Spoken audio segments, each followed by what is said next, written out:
പിതാവിൻ്റെയും പുത്രൻ്റെയും പരിശുദ്ധാത്മാവിൻ്റെയും നാമത്തിൽ ആമേൻ. എൻ്റെ പ്രിയപ്പെട്ടവരെ, ഇന്ന് മാർച്ച് 19 വ്യാഴാഴ്ച.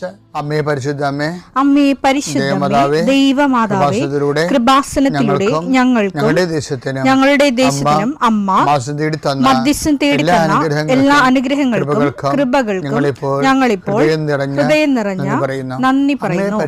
അമ്മേ പരിശുദ്ധമേ, ദൈവമാതാവേ, 2004 ഡിസംബർ 7 ഉച്ചകഴിഞ്ഞ് 2:30 കൃപാസനത്തിൽ സംഭവിച്ച അമ്മയുടെ പ്രത്യക്ഷപ്പെടലിനെ കുറിച്ച് തിരുസഭയ്ക്ക് സമർപ്പിച്ചിരിക്കുന്ന പഠനരേഖകളുടെ മേൽ സഭാത്മകമായ പഠനം ആരംഭിക്കുവാൻ ഞങ്ങൾ പ്രാർത്ഥിക്കുന്നു. അമ്മേ പരിശുദ്ധമേ, ഭൂസ്വർലോകങ്ങളുടെ രാജ്ഞിയായ അങ്ങേയ്ക്ക് ഭൗമസംരക്ഷണത്തിനായി പ്രപഞ്ചപ്രകൃതിയെ തന്നെ തിരുസഭ പ്രതിഷ്ഠിക്കുവാൻ ഈ പ്രത്യക്ഷീകരണം വഴി ഇടയാക്കണമേ. പരിശുദ്ധമേ, ജപമാല മാതാവേ, സകല കൃപാസനം പ്രാർത്ഥനയോടും ചേർത്ത് ഞങ്ങളിപ്പോൾ പ്രാർത്ഥിക്കുന്ന ഈ കുടുംബത്തിന്റെ പ്രത്യേക നിയോഗം പറ മക്കളെ.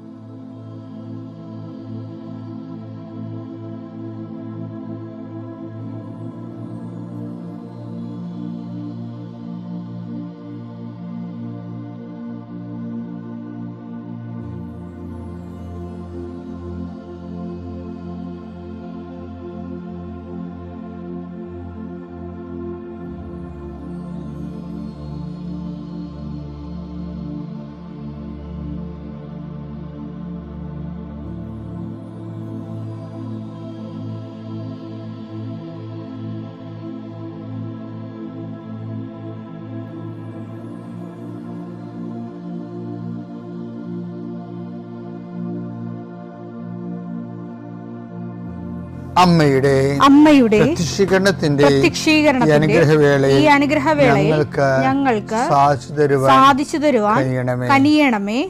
ആമേൻ. വിശ്വാസ പ്രമാണം. സർവശക്തനായ പിതാവും ആകാശത്തിന്റെയും ഭൂമിയുടെയും സൃഷ്ടാവുമായ ദൈവത്തിൽ ഞാൻ വിശ്വസിക്കുന്നു. അവിടുത്തെ ഏകപുത്രനും ഞങ്ങളുടെ കർത്താവുമായ ഈശോമിശിഹായിലും ഞാൻ വിശ്വസിക്കുന്നു. ഈ പുത്രൻ പരിശുദ്ധാത്മാവിനാൽ ഗർഭസ്ഥനായി കന്യകാമറിയത്തിൽ നിന്ന് പിറന്ന് പൊന്തിയോസ് പീലാത്തോസിന്റെ കാലത്ത് പീഡകൾ സഹിച്ച് കുരിശിൽ തറയ്ക്കപ്പെട്ട് മരിച്ച് അടക്കപ്പെട്ട് പാതാളങ്ങളിൽ ഇറങ്ങി മരിച്ചവരുടെ ഇടയിൽ നിന്ന് 3-ാം നാൾ ഉയർത്ത് സ്വർഗത്തിലേക്ക് എഴുന്നള്ളി സർവശക്തിയുള്ള പിതാവായ ദൈവത്തിന്റെ വലതുഭാഗത്തിരിക്കുന്നു. അവിടെ നിന്ന് ജീവിക്കുന്നവരെയും മരിച്ചവരെയും വിധിക്കുവാൻ വരുമെന്നും ഞാൻ വിശ്വസിക്കുന്നു. പരിശുദ്ധാത്മാവിലും ഞാൻ വിശ്വസിക്കുന്നു. വിശുദ്ധ കത്തോലിക്കാ സഭയിലും പുണ്യവാന്മാരുടെ ഐക്യത്തിലും പാപങ്ങളുടെ മോചനത്തിലും ശരീരത്തിന്റെ ഉയർപ്പിലും നിത്യമായ ജീവിതത്തിലും ഞാൻ വിശ്വസിക്കുന്നു. ആമേൻ.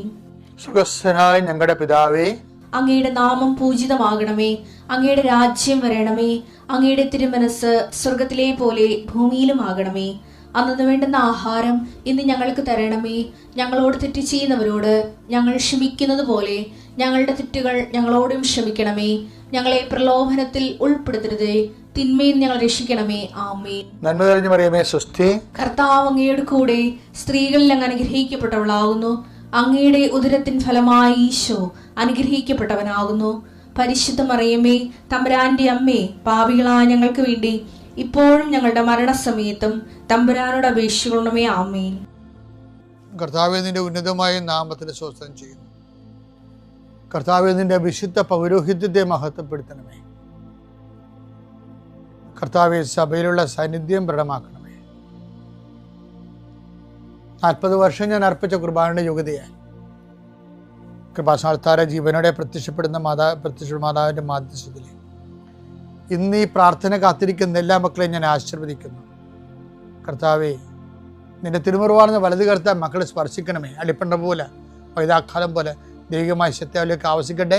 എല്ലാ കൊശങ്ങളിലും എല്ലാ പെശുകളിലും ഞരമ്പുകളിലും ചുമൽ ഉള്ളംകാല് വരെ കർത്താവിൻ്റെ രക്തം പടരട്ടെ. മാരക രോഗങ്ങൾ, തീരാവ്യാധികൾ യേശുക്രിസ്തുവിന്റെ നാമത്തിൽ മാറിപ്പോകട്ടെ. കർത്താവേ, അങ്ങയുടെ മക്കൾ ഇന്നെടുക്കുന്ന തീരുമാനങ്ങൾ, അങ്ങയുടെ മക്കൾ ഇന്ന് നടത്തുന്ന യാത്രകൾ, അങ്ങയുടെ മക്കൾ ഇന്ന് കണ്ടുമുട്ടുന്ന വ്യക്തികൾ, അങ്ങയുടെ മക്കൾ ഇന്ന് ഒപ്പിടുന്ന കടലാസുകൾ, രേഖകൾ, കർത്താവെ എല്ലാം നീ അറിയാനും അതുമൂലം ഉണ്ടാകുന്ന എല്ലാവിധ അതും ഈ എന്തിനു വേണ്ടിയാണ് ചെയ്യണത്? ആ വിഷയം ലക്ഷ്യം കാണാൻ വേണ്ടി, അത് എത്രയും സ്പീഡായിട്ട് കാണാൻ വേണ്ടിയും. സമയ ചുരുക്കത്തിൻ്റെ അമ്മയെ സഞ്ചാരി മാതാവേ, അമ്മ ഇവർക്ക് വേണ്ടി മധ്യസ്ഥം വഹിക്കണമെന്ന് പ്രാർത്ഥിക്കുന്നു. ഗർഭിണികളായ മക്കൾ, അവിടെ കുഞ്ഞുങ്ങളെ ഓർത്ത് വിഷമിക്കുന്നവരുണ്ട്.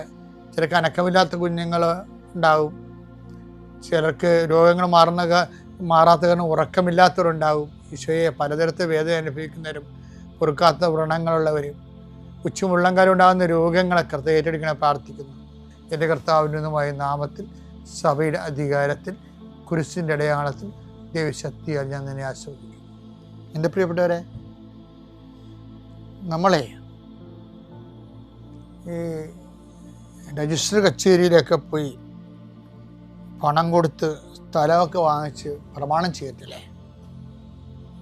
പക്ഷെ നമുക്ക് ആ പ്രമാണം ഉടങ്ങനെ തരത്തിലല്ല കയ്യിൽ. എന്താ പറയണത്?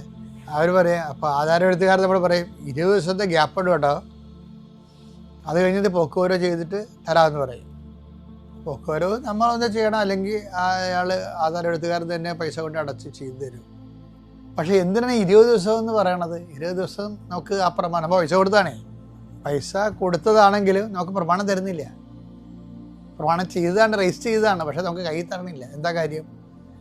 അതൊരു ഡോർമെൻറ്റ് പീരീഡാണ്. എന്താണ്? ആരെങ്കിലും ആക്ഷേപം ഉന്നയിച്ചാൽ അവർക്കൊരവസരം കൊടുക്കണം. അഭിപ്രായം നമ്മൾ പറയും, നമ്മളിങ്ങനെ കുറേ കാര്യങ്ങൾ പറഞ്ഞിട്ടുണ്ടെങ്കിൽ ആണെങ്കിലും അവകാശികൾ വേറെ ഉണ്ടോ എന്നറിയാൻ വേണ്ടി, ആക്ഷേപം ഉണ്ടോ ഇല്ലെന്നറിയാൻ വേണ്ടി ഗവൺമെൻറ് നിശ്ചയിക്കണമാണത്.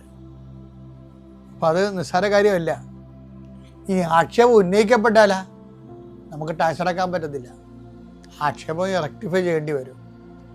അല്ല, അവകാശം ഉണ്ടെങ്കിൽ അവിടെ അവകാശം കൊടുക്കേണ്ടി വരും, പൈസ കൊടുക്കേണ്ടി വരും. അവർക്ക് ആക്ഷേപം ഇല്ലെന്ന് പറയണ വരെ ആ സാധനം മുന്നോട്ട് പോകും. എന്നാലും നമുക്ക് പൊക്ക് ഇരവ് ചെയ്ത് നമ്മുടെ ഉടമസ്ഥാവകാശത്തിൽ ക്രയവിക്രയ സ്വാതന്ത്ര്യം കിട്ടത്തുള്ളൂ.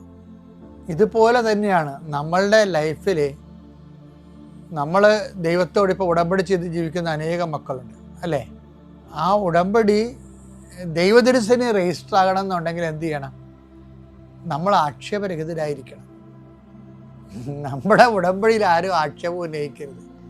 ഏറ്റവും ശ്രദ്ധിക്കേണ്ട വീട്ടുകാരെ. കാര്യം നമ്മളെന്ത് ആരാണെന്ന് പറഞ്ഞാലും വീട്ടുകാർക്കറിയാം നമ്മൾ ആരാണെന്ന്. പുറമേ നമ്മൾ എന്ത് കാണിച്ചാലും വീട്ടുകാർക്കറിയാം നമ്മൾ യഥാർത്ഥത്തിൽ എന്ത് പുള്ളിയാണെന്ന്. അപ്പം നമ്മൾ ഓരോരുത്തർക്ക് എന്തെങ്കിലും അത്യാവശ്യമൊക്കെ പറഞ്ഞുകൊണ്ട് പൈസ വാങ്ങിക്കും. എന്നിട്ട് പറയും ശമ്പളം കിട്ടുമ്പോൾ താന്ന് പറയും. ശമ്പളം കിട്ടുമ്പോൾ നമ്മൾ അതിന് ബൈക്കാ അല്ല കാറാ വാങ്ങിക്കും. അപ്പോൾ അവരുടെ മക്കൾക്ക് അഡ്മിഷൻ കിട്ടാതെ, നമ്മൾ പൈസ വാങ്ങിച്ച കക്ഷികൾക്ക് മക്കൾക്ക് അഡ്മിഷൻ കിട്ടാതെ അവർ വീട്ടിൽ നിന്ന് വലയും. അപ്പോൾ ഇത് ആക്ഷേപമാണ് ശരിക്കും. എന്താ കാര്യം? നീ അവരോട് പറഞ്ഞത് വഞ്ചന കാണിച്ചു എന്നുള്ളത് ആക്ഷേപം. അപ്പോൾ എന്ത് പറ്റും? നിൻ്റെ ഉടമ്പടി രജിസ്റ്റർ ആകത്തില്ല. ഇനി ഉടമ്പടി എടുത്തില്ലെങ്കിലും എന്താ പറയുക, നിൻ്റെ പ്രാർത്ഥനകളൊന്നും രജിസ്റ്റർ ആകത്തില്ല. ഉടമ്പടി എടുത്താൽ അപ്പം നിങ്ങളവർക്ക് ആക്ഷേപം ഉന്നയിച്ച ഉടമ്പടി എടുത്താലേ പ്രശ്നമാണ്. അങ്ങനെയല്ല. പ്രാർത്ഥനാ ജീവിതത്തിൽ നീ ഉടമ്പടി എടുക്കണില്ലെന്ന് വിചാരിച്ചോ, പ്രാർത്ഥനാ ജീവിതത്തിൽ നിൻ്റെ പ്രാർത്ഥന സ്വീകരിക്കപ്പെടത്തില്ല. എന്താ കാര്യം? അതിനുള്ള ആക്ഷേപമുണ്ട്. അതാണ് റോമ 4:8 പറയണത്. കർത്താവ് കുറ്റം ചുമത്താത്തവൻ ഭാഗ്യവാൻ. കർത്താവ് കുറ്റം ചുമത്താത്തവൻ ഭാഗ്യവാൻ. ഏറ്റവും നല്ലത് ആക്ഷേപരഹിതമായത് ഇത് വീട്ടുകാരനേക്കാൾ പ്രശ്നമാണ് കർത്താവ്. നമ്മൾ എത്ര വലിയ പൊന്നും കൂടമാണെന്ന് പറഞ്ഞാലും കർത്താവ് നിന്നോട് കുറ്റമില്ലാത്തവനാണെന്ന് പറയുന്നിടത്ത് വരെ നമ്മുടെ പ്രാർത്ഥനകൾ അതിൻ്റെ മറുപടി പമ്മാൻ സാധ്യതയുണ്ട്. പല ആൾക്കാരുടെയും പ്രാർത്ഥനകൾ പമ്മുമ്പോഴേ നമ്മളെപ്പോഴും ഓർക്കേണ്ട, ഉത്തരം കിട്ടാതെ താമസിക്കുമ്പോഴും പ്രാർത്ഥിക്കാൻ പറ്റാത്തപ്പോഴും ഒക്കെ ആധ്യാത്മിക വരൾച്ച തോന്നുമ്പോഴൊക്കെ ഓർക്കണം, നമ്മുടെ മേലെ ആക്ഷേപം ഉണ്ടോ എന്ന് നോക്കണം. മുൻപുകാലത്ത് ഏറ്റവും വലിയൊരു നടപടിക്രമമാണ് ദൈവം നമ്മുടെ മേലെ ആക്ഷേപം ഉന്നയിക്കാതിരിക്കാനുള്ള മാർഗത്തിലേക്ക് നമ്മൾ ആത്മാവിനെ പരിവർത്തനം ചെയ്യേണ്ടതാണ്. പിതാവിൻ്റെയും പുത്രൻ്റെയും പരിശുദ്ധാത്മാവിൻ്റെ നാമത്തിൽ. വരാപ്പുഴ കൂനമാവ് കൊങ്ങോർപ്പള്ളി ഭാഗത്തുനിന്ന് വരുന്നു, എറണാകുളത്തുനിന്ന്. എൻ്റെ വൈഫുണ്ട് കൂടെ, ഷിൻസി എന്നാണ് പേര്. 3 മക്കൾ ദൈവം കനിഞ്ഞ് അനുഗ്രഹിച്ച് തന്നിട്ടുണ്ട്. കൂടെ വൈഫിൻ്റെ അനിയനുമാണ് വന്നിരിക്കുന്നത്. ഞങ്ങളുടെ ജീവിതത്തിലുണ്ടായ സാക്ഷ്യം എന്ന് പറഞ്ഞു കഴിഞ്ഞാൽ, പ്രത്യേകിച്ച് എൻ്റെ പേഴ്സണൽ ലൈഫിലാണ് എനിക്ക് സാക്ഷ്യമുള്ളത്. ഞാനൊരു സാധാരണ ഒരു ടിപ്പിക്കൽ ക്രിസ്ത്യാനി, പുസ്തകത്തിൽ മാത്രം വിശ്വാസമുള്ള ഒരാൾ. പ്രാർത്ഥിക്കും, പള്ളിയിൽ പോകും, ധ്യാനങ്ങൾ കൂടും, എല്ലാം ഉണ്ട്. പക്ഷേ ഉള്ളിൻ്റെ ഉള്ളിൽ വിശ്വാസം എന്നുള്ളത് തീർത്തും പുറത്ത് കാണാൻ പറ്റാത്ത രീതിയിലായിരുന്നു.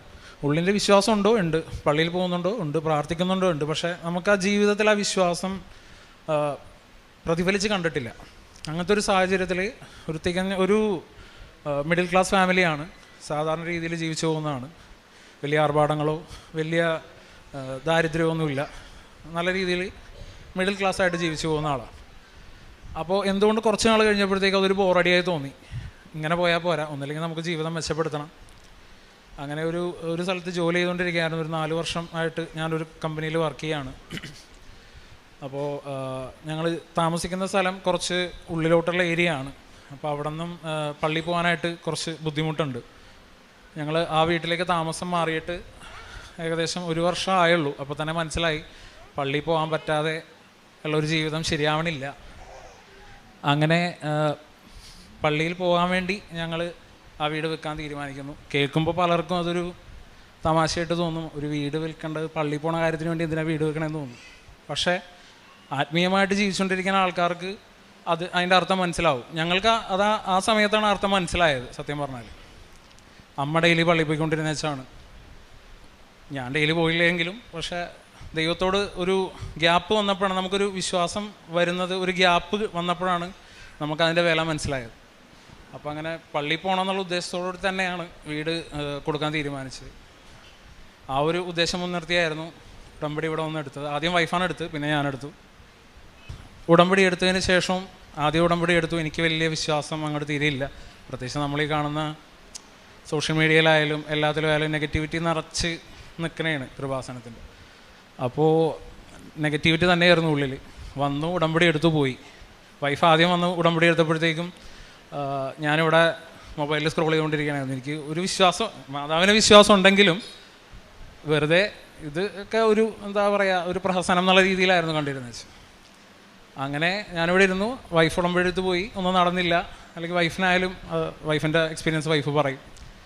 ഞാൻ ഉടമ്പടി എടുക്കാൻ വന്നത് പിന്നീട് എനിക്ക് മനസ്സിലായി ഈ വീട് ഇവിടെ നിന്ന് വിറ്റ് പോയാൽ മാത്രമേ ഞങ്ങളുടെ ജീവിതം മെച്ചപ്പെടൂ എന്നുള്ളത്. ഞാൻ ഉടമ്പടി എടുക്കാനുള്ളൊരു സാഹചര്യം ഉണ്ടായിരുന്നു. ഞാൻ ഒരു ദിവസം ഉറക്കത്തിൽ ഞാൻ സ്വപ്നം കണ്ടു. ഞങ്ങളുടെ ആ വഴിയിൽ നടന്ന് ഞാൻ പോകുമ്പോൾ ഒരു തട്ടൻ പോലെ ഇട്ട, മുസ്ലിംസാണ് പൊതുവെ തട്ടിടാറ്, ക്രിസ്ത്യാനികൾ പള്ളിയിൽ പോകുമ്പോൾ മാത്രം, ഇന്നത്തെ കാലത്ത് അതുമില്ല. പക്ഷെ എന്നാലും തട്ടമിട്ടിട്ട് ഒരു സ്ത്രീ പെട്ടെന്ന് വന്ന് എൻ്റെ അടുത്ത് ചോദിച്ചു, എത്ര വചനം പഠിച്ചു എന്ന് ചോദിച്ചു. പെട്ടെന്ന് ഞാൻ എഴുന്നേറ്റു. ഞാൻ പിന്നീട് വൈഫിൻ്റെ അടുത്ത് പറഞ്ഞു, ഇങ്ങനെ ഒരു സംഭവം ഉണ്ടായിരുന്നു പറഞ്ഞു. വൈഫ് പറഞ്ഞത് മാതാവ് ആയിക്കോട്ടെ എന്ന് പറഞ്ഞു. ഞാൻ പറഞ്ഞേ, എൻ്റെ അടുത്ത് വന്ന് മാതാവ് ചോദിക്കേണ്ട ആവശ്യമില്ല. അങ്ങനെ ആ ഒരു ലാഘവത്തോടെ തള്ളിക്കളഞ്ഞു. പിന്നീട് ഞാൻ ആലോചിച്ചു, ആ ഭാഗത്ത് മുസ്ലിംസായിട്ട് ഒരാൾ പോലും ഇല്ല. ക്രിസ്ത്യാനികൾ വളരെ ചുരുക്കമാണ്, പിന്നെ ഹിന്ദുസാണ് ഉള്ളത്. അപ്പോൾ അതുകൊണ്ട് തന്നെ അങ്ങനെ ഒരാൾ വരാൻ ഒരു ചാൻസും അവിടെ ഇല്ല. ഞാൻ വിശ്വസിച്ച മാതാവ് തന്നെയാണ്. അങ്ങനെയാണ് ഞാൻ ഉടമ്പടി എടുക്കാനുള്ള സാഹചര്യം ഉണ്ടായത്. അങ്ങനെ ഞാൻ ഉടമ്പടി എടുത്തു, തിരിച്ചു ചെന്നു. വീണ്ടും വിശ്വാസത്തിൽ ആഴപ്പെട്ട് ജീവിക്കേണ്ട ഒരു സാഹചര്യം ഉണ്ടായിട്ടില്ല. അങ്ങനെ ഇരിക്കുകയാണ് ഈ വീട് വിൽക്കാൻ വേണ്ടിയിട്ട് ആൾക്കാർ വന്നു പോകുന്നു, ഒന്നും ഫൈനലിലേക്ക് എത്തുന്നില്ല. അപ്പോൾ നമ്മൾ തീരുമാനിച്ചൊന്നും ഒരു കാര്യം ചെയ്യാം, വിദേശത്തേക്ക് നോക്കാം. അങ്ങനെ ഞാൻ എൻ്റെ ജോലി 4 വർഷമായിട്ടുണ്ടായിരുന്ന ജോലി ഞാൻ വേണ്ടാന്ന് വയ്ക്കുന്നു. ഞാൻ നേരത്തെ പറഞ്ഞ ജീവിതം മെച്ചപ്പെടുത്താനായിട്ട് ഞാൻ റിസൈൻ ചെയ്യുന്നു. വൈഫിന് ജോലി പുറത്തേക്ക് റെഡി ആയിട്ടുണ്ട്. അപ്പോൾ അങ്ങോട്ടേക്ക് പോകാനായിട്ട് തീരുമാനിക്കുന്നു. ഞാനപ്പോൾ പിള്ളേരെ നോക്കി വീട്ടിലിരുന്നോളാം എന്നുള്ള പ്ലാനായിരുന്നു. അവിടെയും ദൈവം വേറൊരു ട്വിസ്റ്റ് കൊടുത്തു. ഞാനിപ്പോൾ ജോലി രാജിവെച്ച് ഞാൻ വീട്ടിൽ തന്നെയാണ്. വൈഫ് പോകാനുള്ള കാര്യങ്ങൾ നോക്കുന്നു. വൈഫിൻ്റെ വിസ റിജക്ഷൻ ആവുന്നു. കാരണം ഇന്ത്യൻ നാഷണാലിറ്റിക്ക് കുറച്ച് നാൾ കൂടെ കഴിഞ്ഞിട്ടേ വിസ കൊടുക്കാൻ പറ്റുള്ളൂ എന്ന് പറയുന്നു. ഞാൻ തിരിച്ച് കമ്പനി കയറാൻ നോക്കിയപ്പോഴത്തേക്കും വൺസ് റിസൈൻ ചെയ്ത് കഴിഞ്ഞാൽ തിരിച്ച് കയറ്റില്ല എന്ന് പറയും. അപ്പോൾ ചുരുക്കം പറഞ്ഞു കഴിഞ്ഞാൽ റിസ്ക് എടുത്ത് അവസാനം ഒന്നുമില്ലാത്ത അവസ്ഥയായി. ഈ കുടുംബം അന്ന് 3ാമത്തെ കുട്ടിയില്ല, എനിക്ക് 2 കുട്ടികളേ ഉള്ളൂ. പക്ഷേ ഞങ്ങൾ ഈ ഒരു കുടുംബം 5-അംഗ കുടുംബം, ഞാൻ മാത്രമേ ഉള്ളൂ ജോലിക്ക് പോകുന്നത്. ഒപ്പം വീട് വാങ്ങിയതിൻ്റെ ലോണും ഉണ്ട്. അതിൻ്റെ മന്ത്ലി EMI തന്നെ നല്ലൊരു തുകയിൽ. അപ്പോൾ അതടക്കാനായിട്ടുള്ളൊരു വഴിയില്ല. അങ്ങനെ നിൽക്കുമ്പോഴാണ് നമുക്ക് ബെറ്ററായിട്ട് എന്തെങ്കിലും ചെയ്യണമെങ്കിൽ കുറച്ചും കൂടി വിശ്വാസത്തിൽ ഉറച്ചു നിന്നാലേ പറ്റുള്ളൂ എന്ന് പറയും. അങ്ങനെ വീണ്ടും പ്രാർത്ഥനയിലും വിശ്വാസത്തിൽ കാരുണ്യ പ്രവർത്തികളായാലും ഭക്ഷണം ഉണ്ടാക്കി വീട്ടിൽ പുറത്തു കൊണ്ടേ കൊടുക്കുക, അങ്ങനെയുള്ള കാര്യങ്ങളെ കുറച്ച് വിശ്വാസപരമായിട്ട് കൂടുതലായിട്ട് ചെയ്യാൻ തുടങ്ങുന്നു. അങ്ങനെ പെട്ടെന്നൊരു സാഹചര്യത്തിൽ അമ്മ ഈ 6 മാസ കാലയളവിൻ്റെ ഇടയിൽ ജോലി നഷ്ടപ്പെട്ടിരിക്കുമ്പോൾ സങ്കടപ്പെട്ടിരിക്കുന്ന എൻ്റെ അടുത്ത് എൻ്റെ അമ്മ തന്നെ പറയും, നിന്നെ തിരിച്ചാൽ കമ്പനി തന്നെ എടുക്കും, നീ പേടിക്കണ്ട. അപ്പോൾ ഞാൻ അമ്മനെ കളിയാക്കാറുണ്ട്. എനിക്ക് HR-ൻ്റെ കാര്യങ്ങൾ എനിക്ക് അത്യാവശ്യം നല്ല രീതിയിൽ അറിയാം, അവരെടുക്കില്ല എന്നുള്ള പോളിസി ഉണ്ട്. എന്നിരുന്നാലും എനിക്ക് ചെറിയൊരു പ്രതീക്ഷയിൽ ഞാൻ വിളിച്ച് ചോദിച്ചു, സാറിനെ വിളിച്ച് സംസാരിച്ച് എനിക്ക് തിരിച്ച് കയറാനുള്ള എന്തെങ്കിലും ഓപ്ഷൻ ഉണ്ടാവുമെന്ന് ചോദിച്ചു. അപ്പോഴും സാറ് പറഞ്ഞു, ഇങ്ങനെ ഒരു ഓപ്ഷൻ ഇല്ല, ഇനി അത് കയറാനായിട്ടൊരു ഓപ്ഷൻ ഇല്ല എന്ന് പറഞ്ഞു. അപ്പോൾ പ്രതീക്ഷ എല്ലാം പോയി. വീണ്ടും അമ്മ ഇങ്ങനെ പറഞ്ഞുകൊണ്ടിരിക്കുക, നിന്നെ കയറ്റും, നിന്നെ തിരിച്ച് കയറ്റും എന്ന് അമ്മ പ്രാർത്ഥിക്കണം. അമ്മയുടെയൊക്കെ പ്രാർത്ഥന ഫലമാണ് നമ്മളിവിടെ നിൽക്കാൻ കാര്യം. ഇതേപോലെ പെട്ടെന്ന് ഒരു ദിവസം നമ്മൾ ഈ പ്രാർത്ഥന വിശ്വാസത്തിൽ ആഴപ്പെട്ടുകൊണ്ടിരിക്കണതാണ് ആ സമയത്ത്. അങ്ങനെ പോയിക്കൊണ്ടിരിക്കുമ്പോഴാണ് ഒരു ദിവസം പെട്ടെന്ന് എച്ച് വിളിച്ചിട്ട് സംസാരിക്കുന്നു, നിനക്ക് തിരിച്ചു വരാൻ താല്പര്യമുണ്ടോ, ഉണ്ടെങ്കിൽ ഞാൻ സംസാരിക്കാമെന്ന് പറഞ്ഞാൽ എച്ച് ഒരു അസിസ്റ്റൻ്റ് എന്നെ വിളിക്കുന്നു, PA വിളിക്കുന്നു.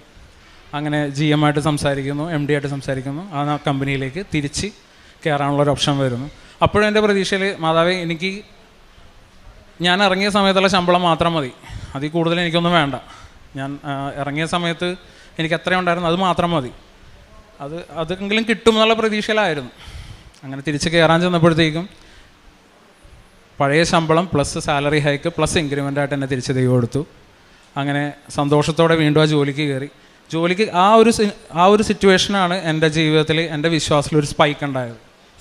വിശ്വാസം ഒന്ന് ഉണർന്നത് ആ സമയത്താണ്. അതിനുശേഷം ഡെയിലി പള്ളിയിൽ പോകാനും, ആരും പറയണ്ട, ഡെയിലി പള്ളിയിൽ പോകാനും പ്രാർത്ഥിക്കാനും നമ്മളുടെ ഉള്ളു തുറന്ന് നമുക്ക് ദൈവത്തെ സ്നേഹിക്കാനുള്ള ഒരു ഓപ്ഷൻ നമുക്ക് വിസിബിളായിട്ട് തുടങ്ങി. എൻ്റെ ജീവിതത്തിൽ വിശ്വാസം എന്താണെന്ന് ഞാൻ പഠിച്ചത് ഈ ഒരു സംഭവം തുടങ്ങിയതാണ്. അതിനുശേഷം ഡെയിലി പള്ളിയിൽ പോകാൻ തുടങ്ങി. അപ്പോഴും ഞങ്ങൾ പുതിയ വീട് വാങ്ങിച്ചിട്ടുണ്ടെങ്കിലും ഇവിടെ നിന്ന് പോകാൻ പറ്റിയിട്ടില്ല. ഇവിടുത്തെ എഗ്രിമെൻറ്റ് തീർന്നിട്ടില്ല. പുതിയ വീട് വാങ്ങിച്ച് എങ്കിലും അവിടെ വാടക കൊടുത്തേക്കുക, കാരണം അങ്ങോട്ട് പോകണമെങ്കിൽ ഇവിടെ നിന്ന് പോകണം. ആ ഒരു വിഷമത്തിൽ, ആ ഒരു അവസരത്തിൽ ഇങ്ങനെ സങ്കടപ്പെട്ടിരിക്കണേന് എന്ത് ചെയ്യും, പ്രാർത്ഥനാ കാര്യങ്ങളിങ്ങനെ പോകുന്നുണ്ട്. അപ്പോഴാണ് വൈഫ് പറഞ്ഞ്, എടോ നമുക്ക് ഭക്ഷണം കൊടുക്കുന്ന കുറച്ചും കൂടി ഒന്ന് എലാബറേറ്റ് ചെയ്യാം, നമുക്ക് ബിരിയാണി ഉണ്ടാക്കി കൊടുക്കുക, അത് കുറച്ചും കൂടി നല്ലതല്ലേ, കുറച്ചും കൂടി നമ്മുടെ എഫേർട്ടില്ലേ, മാതാവ് അത് കാണൂലേ. അങ്ങനെ കൃപാസന ഉപ്പൊക്കെ ഇട്ട് ഞങ്ങൾ ഭക്ഷണം ഉണ്ടാക്കി, ബിരിയാണി ഉണ്ടാക്കി, നല്ല രീതിയിൽ കുറച്ച് എണ്ണം കൂട്ടി. ആദ്യം 10 ആയിരുന്നു, പിന്നെ ഒരു 13 ആയി. അങ്ങനെ എണ്ണം കൂട്ടി ഞങ്ങൾ ആഴ്ചയിൽ 2 ആഴ്ച കൂടുമ്പോഴെങ്കിലും അങ്ങനെ ചെയ്യാൻ തുടങ്ങി. ഈ 2 കൊല്ലം ഏകദേശമായി എഗ്രിമെൻറ്റ് കഴിഞ്ഞിട്ട് ഒന്നും അനങ്ങാതെ കിടക്കുന്ന വീടിൻ്റെ കാര്യം. അത് ഒരൊറ്റ മാസം കൊണ്ടിട്ട് വീടിന് അവർ എഗ്രിമെൻറ്റ് ചെയ്ത ആൾക്കാർ തിരിച്ചു വരുന്നു. അവർ ബാക്കി കാശ് തരാമെന്ന് പറയുന്നു. കുറച്ച് കാശ് കുറഞ്ഞാലും കുഴപ്പമില്ല, അവർ ചെയ്യാമെന്ന് പറയുന്നു. ഞങ്ങൾ വാങ്ങിച്ച വീടിൻ്റെ വാടകക്കാരുടെ കരാറ് കഴിയുന്നു. എല്ലാം എന്താ പറയുക, ടൈം ഷോർട്ടനിങ് എന്നുള്ളത് ശരിക്ക് മനസ്സിലായതാണ് എനിക്ക്. അച്ഛൻ പലപ്പോഴും, ബഹുമാനപ്പെട്ട അച്ഛൻ ജോസഫ് അച്ഛൻ പറയുമ്പോൾ ടൈം ഷോർട്ടനിങ് എന്ന് പറയുമ്പോൾ ഞാനത് തമാശയായിട്ട് എടുക്കാറ്. പക്ഷേ നമ്മുടെ ജീവിതത്തിൽ ആ ടൈം ഷോർട്ടനിങ് ക്ലിയറായിട്ട് കണ്ട ആ മൊമെൻറ്റിലാണ് എനിക്ക് എൻ്റെ വിശ്വാസം വർദ്ധിച്ചത്. അങ്ങനെ വീട് ശരിയാവുന്നു. ഇതിൻ്റെ എല്ലാം ഇടയിൽ ഏകദേശം ഒരു 3-4 കൊല്ലത്തോളം എനിക്കൊരു കാറ് വാങ്ങണം എന്നുള്ളൊരു ആഗ്രഹം ഉണ്ടായിരുന്നു. വലിയ കാറുകളല്ല, സാധാരണ ഒരു കാറാണ്. അപ്പോൾ എനിക്ക് പുതിയത് തന്നെ വാങ്ങണം എന്നുള്ള ആഗ്രഹം ഉണ്ടായിരുന്നു. ഞാൻ വീട്ടിൽ പറഞ്ഞു. അപ്പോൾ ഈ ശമ്പളമില്ല, ജോലിയില്ല, ആ സമയത്ത് ഞാനിത് തന്നെ പറഞ്ഞുകൊണ്ടിരിക്കും വീട്ടിൽ. അതിൻ്റെ റിവ്യൂസ് കാണുക, കാറിൻ്റെ കാര്യം കാണുക. അപ്പോൾ ഇവരൊക്കെ എന്നെ ചീത്ത പറയും. വൈഫ് പറയും, എടോ തനിക്ക് വേണമെന്നുണ്ടെങ്കിൽ സെക്കൻഡ് ഹാൻഡ് എടുത്താൽ പോരെ. അപ്പോൾ ഇല്ല, മാതാവ് എനിക്ക് തരും. അത് ഈ വിശ്വാസം വന്നതിന് ശേഷമാണ് എൻ്റെ ഒരു പ്രതീക്ഷ, എനിക്ക് മാതാവ് പുതിയത് തന്നെ വാങ്ങിത്തരുമെന്നാണ്. ഈ വീടിൻ്റെ ഒരു സെല്ലായതിനു ശേഷം പുതിയ വീട്ടിലേക്ക് അവിടുത്തെ മെയിൻ്റനൻസ് വർക്ക് ഉണ്ട്. അതിന് കുറച്ച് കാശേ ഉള്ളൂ, മുഴുവൻ തീർക്കാൻ കാശില്ല. പ്ലസ് കാർ വാങ്ങണമെങ്കിൽ അതിന് കുറച്ച് കാശ് വേണം, ഈ ഡൗൺ പേയ്മെൻറ്റ് കൊടുക്കാനെങ്കിലും കുറച്ച് കാശ് വേണം. അങ്ങനെ തീരുമാനിച്ചെന്നാൽ വേണ്ട, സെക്കൻഡ് ഹാൻഡ് മേടിക്കാം എന്നുള്ള ഒരു പ്ലാനിലായിരുന്നു. അവിടെയും എങ്ങനെയെന്നറിയില്ല, പുതിയ കാറ്, ഞാൻ ആഗ്രഹിച്ച മോഡൽ തന്നെ, ടോപ്പ് എൻഡ് തന്നെ ദൈവം എനിക്ക് വാങ്ങിത്തന്നു. പരിശുദ്ധ അമ്മ തന്നെയാണ്. ഞാൻ ആദ്യം ആ കാറ് കാണാൻ പോയപ്പോഴത്തേക്കും ഷോറൂമിൽ ചുമ്മാ കയറിയപ്പോഴത്തേക്കും ഞാൻ കുറച്ച് ഉപ്പ് കൈ കരുതിയിട്ടുണ്ട്, നഖത്തിൻ്റെ ഇടയിൽ ഇതെല്ലാം വെച്ചിട്ടുണ്ട്. ഇത് എൻ്റെ വിശ്വാസമായിരുന്നില്ല ആ സമയത്ത്, വൈഫ് പറഞ്ഞിട്ടാണ് ചെയ്തത്. പക്ഷേ എനിക്കിപ്പോൾ മനസ്സിലാവുന്നു, അങ്ങനെ ഞാൻ ആ ഉപ്പിട്ട് ചെയ്തതിൻ്റെയാണ് എൻ്റെ വിശ്വാസം കുറച്ചുകൂടി വർദ്ധിക്കാനായിട്ടാണ്. വൈഫ് പറഞ്ഞിട്ടാണെങ്കിലും ഞാനങ്ങനെ ചെയ്തിട്ട് എനിക്ക് ആ കാറ് മാതാവ് മേടിച്ചു തന്നത്. അപ്പോൾ വളരെയധികം സന്തോഷത്തോടെയാണ് ആ കാറും ഈ ഭവനവും എല്ലാം ഒരേ സമയത്താണ് എനിക്ക് കിട്ടിയത്. അങ്ങനെ ഇത്രയും അനുഗ്രഹങ്ങൾ കിട്ടിയപ്പോൾ സത്യം പറഞ്ഞാൽ വിശ്വാസം വർദ്ധിക്കുകയാണ് എനിക്ക് ചെയ്തത്. അല്ലാതെ എനിക്ക് വലിയ നടക്കാത്ത സംഭവങ്ങളൊന്നും കൂടുതൽ പറയാനായിട്ടില്ല. പക്ഷേ എൻ്റെ വിശ്വാസം വർദ്ധിച്ചത് ഞാൻ ഒട്ടും പ്രതീക്ഷിക്കാത്ത ഒരു രീതിയിൽ തന്നെയാണ്. എല്ലാവർക്കും ഓരോരുത്തർക്കും ഓരോ രീതിയിലായിരിക്കും വിശ്വാസം വർദ്ധിക്കുന്നത്. അപ്പോൾ എല്ലാവരും അതിനുവേണ്ടി പരിശ്രമിക്കണം എന്നാണ് എൻ്റെ പ്രാർത്ഥന. ഞാനും പ്രാർത്ഥിക്കണം അത് തന്നെയാണ്.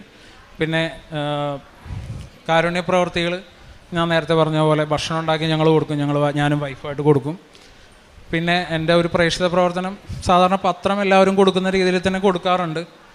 പക്ഷെ അതിൽ കൂടുതലായിട്ട് ഞാൻ ഫോക്കസ് ചെയ്തിട്ടുണ്ടായിരുന്നത് നമ്മളുടെ കൃപാസനത്തിൻ്റെ ധ്യാനം, പിന്നെ മറ്റ് വൈദികരുടെ അച്ഛന്മാരുടെ പ്രസംഗം, ഇതിലെല്ലാത്തിലും സാധാരണ എല്ലാവരും കാണാറുണ്ട് കമൻ്റ് എഴുതിയിരുന്ന പരിപാടി. ഓരോരുത്തരുടെ പ്രാർത്ഥന ഉണ്ടാവും, മകൾക്ക് ക്യാൻസർ അല്ലെങ്കിൽ എന്തെങ്കിലും, ആ ഇഷ്ടംമാരെ കമൻറ്റുകൾ നമുക്ക് കാണാം. അപ്പോൾ ഞാൻ എൻ്റെ ഏർലി സ്റ്റേജിൽ ഞാൻ ചെയ്യുന്ന ആൾക്കാർക്ക് പ്രാന്താണ്, എന്തിനാണ് ഇവിടെ ഇങ്ങനെ പറഞ്ഞ മാതാവ് കമൻറ്റ് ഒന്ന് കാണോ? ഇല്ല. അപ്പോൾ ഞാനിത് കളിയാക്കി തന്നെ ചെയ്തിട്ടുള്ളത്. പക്ഷേ ആ ഒരു വിശ്വാസത്തിൻ്റെ ആ ഒരു എൻഡിലേക്ക് എത്തിയ ആ ഒരു മൊമെൻറ്റിൽ എനിക്കൊരു ഉള്ളിൽ പ്രചോദനം തന്നാണ് ആ കമൻറ്റിൽ വരുന്ന ഓരോ കമൻറ്റിനും അവർക്ക് വേണ്ടി പ്രത്യേകിച്ച് ഞാൻ എൻ്റെ ഒരു ഡയറിയിൽ എഴുതി. ആ ഡയറിയിൽ ഞാനപ്പോൾ ഈ വിശ്വാസത്തിൻ്റെ എൻഡിലേക്ക് വന്നപ്പോൾ ഞാൻ ഡെയിലി ജോലി കഴിഞ്ഞ് അരമണിക്കൂർ ആരാധനാലയത്തിൽ പോയി ഇരിക്കും, പ്രാർത്ഥിക്കും. അപ്പോൾ എനിക്ക് ഈ ഒരു പ്രചോദനം വന്നപ്പോൾ ഞാൻ ഓരോരുത്തരുടെയും പേരും അവരുടെ അസുഖങ്ങളും ഡയറിയിൽ എഴുതിയിട്ട് ഞാൻ നേരെ ആരാധനാലയത്തിൽ പോയിട്ട് അവിടെ ഒരു ചെറിയൊരു ആൾത്താരയുണ്ട്, അവിടെ തുറന്ന് വെച്ച് അവർക്ക് വേണ്ടി പ്രാർത്ഥിക്കും. അങ്ങനെ പ്രാർത്ഥിച്ച് അവിടെ ഇരുന്ന് ബൈബിൾ എടുക്കുമ്പോൾ കിട്ടുന്ന വചനം ഞാൻ ആ കമൻറ്റിലുള്ളവർക്ക് റിപ്ലൈ കൊടുക്കും. സത്യം പറഞ്ഞാൽ എനിക്ക് അത് ഫലിക്കുന്നുണ്ടോ, അവർക്കത് ഉപകാരപ്പെടുന്നുണ്ടോ എന്ന് എനിക്കറിയില്ല. പക്ഷേ ഇങ്ങനെ ചെയ്യുന്ന വഴി എനിക്ക് തന്നെ ഒരു സന്തോഷം ഫീൽ ചെയ്യുന്നുണ്ട്. കാരണം നമ്മൾ മറ്റുള്ളവർക്ക് വേണ്ടി പ്രാർത്ഥിക്കുമ്പോൾ ഓട്ടോമാറ്റിക് നമുക്ക് വേണ്ടി ആരെങ്കിലുമൊക്കെ പ്രാർത്ഥിക്കുമെന്നേ. നമ്മൾ വിചാരിക്കും ആരും നമുക്ക് വേണ്ടി പ്രാർത്ഥിക്കാനില്ല, നമ്മളെ കുടുംബത്തിലെ ആൾക്കാർ പ്രാർത്ഥിക്കുന്നുണ്ട് നമുക്ക് വേണ്ടി. പ്ലസ് നമ്മളും ഒന്ന് ചെവി തുറന്ന് കണ്ണ് തുറന്ന് മറ്റുള്ളവരെയും കൂടിയും കാണാൻ ശ്രമിച്ചു കഴിഞ്ഞാൽ ഒരു ദിവസം നമുക്ക് വേണ്ടി പ്രാർത്ഥിക്കാൻ ദൈവം ആരെങ്കിലുമൊക്കെ ആയിട്ട് കൊണ്ടുവന്ന് തരും. അപ്പോൾ ഇതായിരുന്നു എൻ്റെ ഒരു പ്രേക്ഷിത പ്രവർത്തനം എന്ന് പറയുന്നത്. എൻ്റെ വൈഫിന് കിട്ടിയ അനുഗ്രഹങ്ങളുടെ കാര്യങ്ങൾ വൈഫ് പറയും. ഈശോയെ സ്നേഹിക്കാൻ പഠിപ്പിക്കുന്ന പരിശുദ്ധ അമ്മയ്ക്കും ആ അമ്മയെ എനിക്ക് തന്ന എൻ്റെ ഈശോയ്ക്കും കോടാനുകോടി നന്ദി. ഇങ്ങനെ പറയാനൊരു കാരണമുണ്ട്. കാരണം ഞാൻ ആദ്യമായി ഉടമ്പടി എടുത്തപ്പോൾ ആദ്യത്തെ നിയോഗം എഴുതിയത് പരിശുദ്ധ അമ്മ ഈശോയെ സ്നേഹിക്കുന്ന പോലെ എനിക്കും ഈശോയെ സ്നേഹിക്കാൻ പറ്റണം.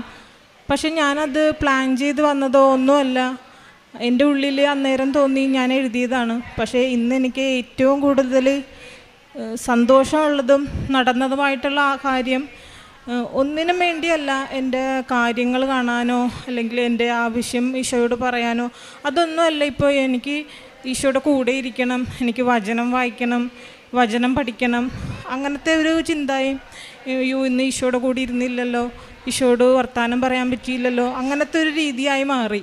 അപ്പോൾ ഒത്തിരി സന്തോഷമുള്ളത് അങ്ങനത്തെ കാര്യങ്ങൾ കൂടുതൽ മാറ്റം വന്നതിലാണ്. ആദ്യം ഹസ്ബൻഡ് പറഞ്ഞ പോലെ വീടിൻ്റെ കാര്യത്തിന് വേണ്ടിയിട്ടാണ് ഇവിടെ വന്നത്. അന്ന് ഞങ്ങളിവിടെ വരുമ്പോൾ എന്താണ് ഉടമ്പടി എങ്ങനെയാണോ ഒന്നും അറിയില്ല. പക്ഷേ അച്ഛൻ്റെ ക്ലാസ് കേൾക്കാൻ തുടങ്ങിയപ്പോഴാണ് കൂടുതൽ ഇതിനെക്കുറിച്ച് മനസ്സിലായതും എങ്ങനെയാണ് ചെയ്യേണ്ടത്. കുറേ പ്രാർത്ഥന ചൊല്ലിക്കൂട്ടലല്ല, നമ്മുടെ ജീവിതത്തിൽ മാറ്റം വരണം, നമ്മുടെ സ്വഭാവത്തിൽ മാറ്റം വരണം എന്നൊക്കെ മനസ്സിലായത് പിന്നീടാണ്. അങ്ങനെ ആദ്യത്തെ ഉടമ്പടി ഞാനെടുത്തു. 90 ദിവസമായി ഒരു അനക്കമില്ല. കാരണം ഈ രണ്ടാമത്തെ മോള് ആ സമയത്ത് ഒരു 3 മാസമൊക്കെ ഉള്ളൂ. അപ്പോൾ പ്രത്യേകിച്ച് എനിക്കൊന്നും ചെയ്യാൻ പറ്റുന്നില്ല. അപ്പോൾ എനിക്ക് തന്നെ അറിയാം, കാരണം ഞാനൊന്നും ചെയ്യാത്ത കൊണ്ടിട്ടാണ് എൻ്റെ കാര്യങ്ങൾ നടക്കാത്തത്. അപ്പോൾ ഞാൻ ഒരു ദിവസം അമ്മയോടിരുന്ന് വർത്താനം പറഞ്ഞപ്പോൾ ഞാൻ പറഞ്ഞു, അമ്മേ എനിക്കൊന്നും ചെയ്യാൻ പറ്റണില്ല, അപ്പോൾ അതുകൊണ്ടിട്ട് എനിക്ക് പരാതിയില്ല. പക്ഷേ എന്താ ഞാൻ ചെയ്യേണ്ടത്? ഇത് കണ്ടിന്യൂ ചെയ്യണമെങ്കിൽ വൃത്തിയായിട്ട് എനിക്കിത് ചെയ്യാൻ പറ്റണില്ല. അപ്പം ഈശോ ഇത് ആഗ്രഹിക്കുന്നുണ്ടെങ്കിൽ ഞാൻ ഈ ഉടമ്പടി തീരണം അന്ന് വെളുപ്പിന് 3 മണിക്ക് ഞാൻ എഴുന്നേക്കുവാണെങ്കിൽ ഈശോ ഇത് ആഗ്രഹിക്കുന്നുണ്ട്, ഞാനിത് കണ്ടിന്യൂ ചെയ്യാമെന്ന് ഓർത്ത്. അത് ഞാൻ എഴുന്നേക്കണില്ലെങ്കിൽ ഈശോ ഇത് ആഗ്രഹിക്കണില്ല, എനിക്ക് കുറച്ച് വലുതായിട്ട് വൃത്തിയായിട്ട് ഞാൻ ചെയ്യുമ്പോൾ അങ്ങനെ വന്ന് പുതുക്കാമെന്ന് തീരുമാനിച്ച്. അങ്ങനെ ഞാനിത് അമ്മയോട് പറഞ്ഞു, ഞാൻ മറന്നുപോയി. ഉടമ്പടി തീരണം അന്ന് ഞങ്ങളുടെ വീട്ടിൽ ചേച്ചിയൊക്കെ വന്നിട്ടുണ്ടായിരുന്നു. അന്ന് ലേറ്റായിട്ടാണ് കിടന്നത്. ഞാനിത് മറന്നും പോയി. വെളുപ്പിന് ഒരു 2:55 ആയപ്പോൾ ഞാൻ എഴുന്നേറ്റ്. കറണ്ട് പോയി, ഞാൻ മാത്രം എഴുന്നേറ്റ്. പിള്ളേരൊക്കെ ഉറങ്ങണ്, ആരും അറിഞ്ഞിട്ടില്ല. പെട്ടെന്ന് ഞാൻ ആ സംഭവം ഇന്നത്തെ ഡേറ്റൊക്കെ ഓർത്ത് അപ്പോഴാണ് ഞാൻ ഓർക്കണോ, ഇന്ന് ഞാനിങ്ങനെ അമ്മയോട് പറഞ്ഞിട്ടുണ്ടായിരുന്നല്ലോ വെളുപ്പിന് 3 മണിക്ക് എന്നെ വിളിക്കണമെന്ന്. അതാണ് എൻ്റെ ജീവിതത്തിൽ ആദ്യത്തെ ഉണ്ടായൊരു വ്യക്തിപരമായിട്ടുള്ള ഒരു അനുഭവം. അപ്പോൾ എനിക്ക് ഭയങ്കര സന്തോഷമായി. അമ്മ ഇത്രയും ഞാൻ ചെറിയതായിട്ട് പറഞ്ഞൊരു കാര്യം ഇത്രയും ഓർത്തിരുന്ന് എനിക്കതിന് ഉത്തരം തന്നപ്പോൾ എൻ്റെ വ്യക്തിപരമായിട്ടുള്ള ലൈഫിൽ എനിക്കത് വല്ലാത്തൊരു അനുഭവമായിരുന്നു. അന്ന് ഒത്തിരി സന്തോഷമായി, പ്രാർത്ഥിച്ച് കിടന്നുറങ്ങി. പിന്നെ ഞാൻ പിന്നീട് വന്ന് പുതുക്കി. കാരണം എനിക്ക് ഉറപ്പായി ഈശോ സമ്മതിക്കുന്നുണ്ടല്ലോ എന്നെക്കൊണ്ട് പറ്റുന്ന പോലെ കൂടുതൽ നന്നായി ചെയ്യാമെന്ന്. അങ്ങനെ ഞാൻ വന്ന് വീണ്ടും ഉടമ്പടി പുതുക്കി പറ്റുന്ന പോലെയൊക്കെ കൂടുതൽ നന്നായി ചെയ്യാൻ തുടങ്ങി. ഉപവാസവും അങ്ങനെ പൊതിച്ചോറ് കൊടുക്കലൊക്കെ അങ്ങനെയാണ് കൂടുതൽ തുടങ്ങിയത്. കാരണം ഞങ്ങൾ പുതിയ സ്ഥലത്തോട്ട് മാറിയിട്ട് എങ്ങനെയാണ് ഒരു ഐഡിയ ഇല്ല. ഹസ്ബൻഡിനെ ഒരു ഞായറാഴ്ച കിട്ടുമ്പോഴാണ് ഈ കാര്യങ്ങളൊക്കെ ചെയ്യാനും പറ്റുള്ളൂ. അപ്പോൾ അങ്ങനെ തുടങ്ങിയപ്പോഴാണ് ആ വീടിൻ്റെ കാര്യങ്ങൾ കൂടുതലും ശരിയായി വരുന്നത്. പിന്നെ പുതിയൊരു വീട് വാങ്ങിക്കണതും ഇനിയൊരു അബദ്ധം പറ്റരുതല്ലോ. അപ്പോൾ അമ്മ തന്നെ കാണിച്ചു തരണം, ഈശോ ആഗ്രഹിക്കുന്ന വീടായിരിക്കണം, പള്ളിയുടെ അടുത്തായിരിക്കണം ആ വീട്. അതൊക്കെയായിരുന്നു ആകെ കൂടെ ഉണ്ടായ ആഗ്രഹം. അങ്ങനെ പ്രാർത്ഥിച്ചു, അമ്മയോട് പറഞ്ഞു കൃപാസനം പത്രം എങ്കിലും കണ്ടാൽ മതി, അതാണ് അമ്മ എനിക്ക് കാണിച്ചു തരുന്ന അടയാളം. അതായിരുന്നു എൻ്റെ ആഗ്രഹം. അങ്ങനെ ഞങ്ങൾ വീട് പോയി കാണാൻ പോകും, ഒരിടത്തും അങ്ങനത്തെ പേപ്പർ ഒന്നും കാണുന്നില്ല. അപ്പം ഞാൻ ഏത് വീട് പോയി കാണുമ്പോഴും നമ്മുടെ പത്രം ഉണ്ടോ, എൻ്റെ അടയാളം ഉണ്ടോ എന്ന് നോക്കിയാൽ ഞാൻ നടക്കണം. അപ്പോൾ ഒരിടത്തൊന്നുമില്ല. ഒരു വീട്ടിൽ പോയി നോക്കിയപ്പോഴത്തേക്കും കൃപാസന അമ്മയുടെ ഫോട്ടോ ആ വീട്ടിൽ ഒട്ടിച്ച് വെച്ച്. അപ്പം ഞാൻ പറഞ്ഞു, ഹസ്ബൻഡിനോട് പറഞ്ഞു, ഇത് മതി, നമുക്ക് വീടിൻ്റെ കാര്യങ്ങൾ അതിൻ്റെ സൗകര്യങ്ങളൊന്നും നോക്കിയില്ല, അമ്മയുടെ ഫോട്ടോ കണ്ടു, അത് മതി. അങ്ങനെ വേഗം ആ വീട് അഡ്വാൻസ് കൊടുത്തു. അത് എനിക്കൊരു ഉറപ്പിന് വേണ്ടിയിട്ട് ആ വില്ലയുടെ പേരും മഴവിൽ നഗർ എന്നാണ്. അപ്പോൾ എനിക്കതിൽ ഉറപ്പാണ്, കാരണം അമ്മ ഇത് കാണിച്ചു തന്നാണ്, ഉടമ്പടിയിലൂടെ അമ്മ എനിക്ക് തന്നതാണെന്ന് എൻ്റെ വിശ്വാസം വർദ്ധിക്കാൻ അതും ഒരു കാരണമായി. അങ്ങനെയാണ് ആ വീട് എടുത്തത്. അതിൻ്റെ അകത്തേ കൂടിയും കുറേ ബുദ്ധിമുട്ടും കാര്യങ്ങളൊക്കെ ഉണ്ടായിരുന്നു. പക്ഷേ എന്ത് വരുമ്പോഴും നമുക്ക് ഭയങ്കര ഒരു ധൈര്യമാണ്. കാരണം അമ്മ കാണിച്ചു തന്ന വീടാണ്, അമ്മ കൂടെ ഉണ്ട്. അപ്പോൾ ഈ മൂന്നാമത്തെ കുഞ്ഞിനെ സുഖമില്ലാതിരിക്കുന്ന സമയത്ത് ഉടമ്പടി പുതുക്കാനൊന്നും പറ്റില്ല. അപ്പോൾ എൻ്റെ ഉള്ളിലൊരു ചിന്തയുണ്ട്, പുതുക്കിയില്ലെങ്കിൽ ഇങ്ങനെ അമ്മ കൂടെ ഉണ്ടാവില്ലേ, അമ്മ പുതുക്കിയാൽ മാത്രമേ ഉണ്ടാവൂ. അപ്പം എൻ്റെ ആ പൊട്ടച്ചിന്ത മാറ്റാൻ വേണ്ടിയിട്ടായിരിക്കും എൻ്റെ കാലിൽ തിളച്ച വെള്ളം വീണ്. പക്ഷെ ഞാനപ്പോൾ കുഞ്ഞ് വന്ന് വീഴുമല്ല എന്നോർത്ത് തുണിയെടുത്ത് വന്ന് തുടക്കുകയായിരുന്നു. അപ്പോഴാണ് അയ്യോ എൻ്റെ കാലിൽ വീണിട്ട് എനിക്കൊന്നും പറ്റിയില്ലല്ലോ. അപ്പം അത് എനിക്കൊരു ഭയങ്കര ഒരു ധൈര്യം, ആ അമ്മയുണ്ട്, അതുകൊണ്ടിട്ടാണ് എൻ്റെ കാലിൽ പൊള്ളാഞ്ഞത്. അതുപോലെ തന്നെ വേറെ ഒരു സംഭവം ഉണ്ടായത്, ചെവിട്ടിൽ ഞാൻ തുടച്ചുകൊണ്ടിരിക്കുമ്പോൾ എൻ്റെ ചെവിട്ടിൽ എന്തോ കയറിയ പോലെ എനിക്ക് തോന്നി. പക്ഷേ ഒന്നും ഫീലൊന്നും ചെയ്യണില്ല. പിന്നീട് ഞാൻ വന്നിട്ട് ഹസ്ബൻഡിനോട് പറഞ്ഞു, എന്തോ എൻ്റെ ചെവിട്ടിലുണ്ടോ ഒന്ന് നോക്കുമോ.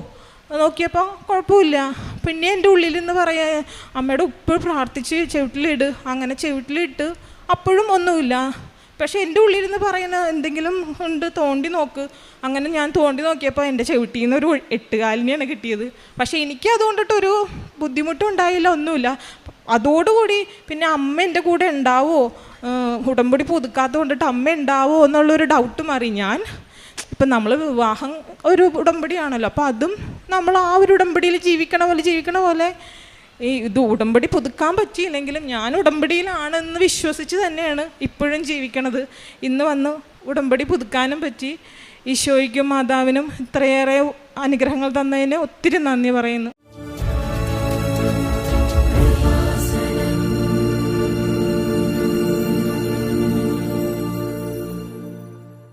ആദ്യമായി തന്നെ ഈ പരിശുദ്ധ അമ്മ പ്രത്യക്ഷപ്പെട്ട ഈ ബലിവേദിയിൽ വന്ന് എനിക്ക് സാക്ഷ്യം പറയാൻ അനുഗ്രഹം തന്ന ദൈവമാതാവിനും ഈശോയ്ക്കും ഒരുപാട് നന്ദി.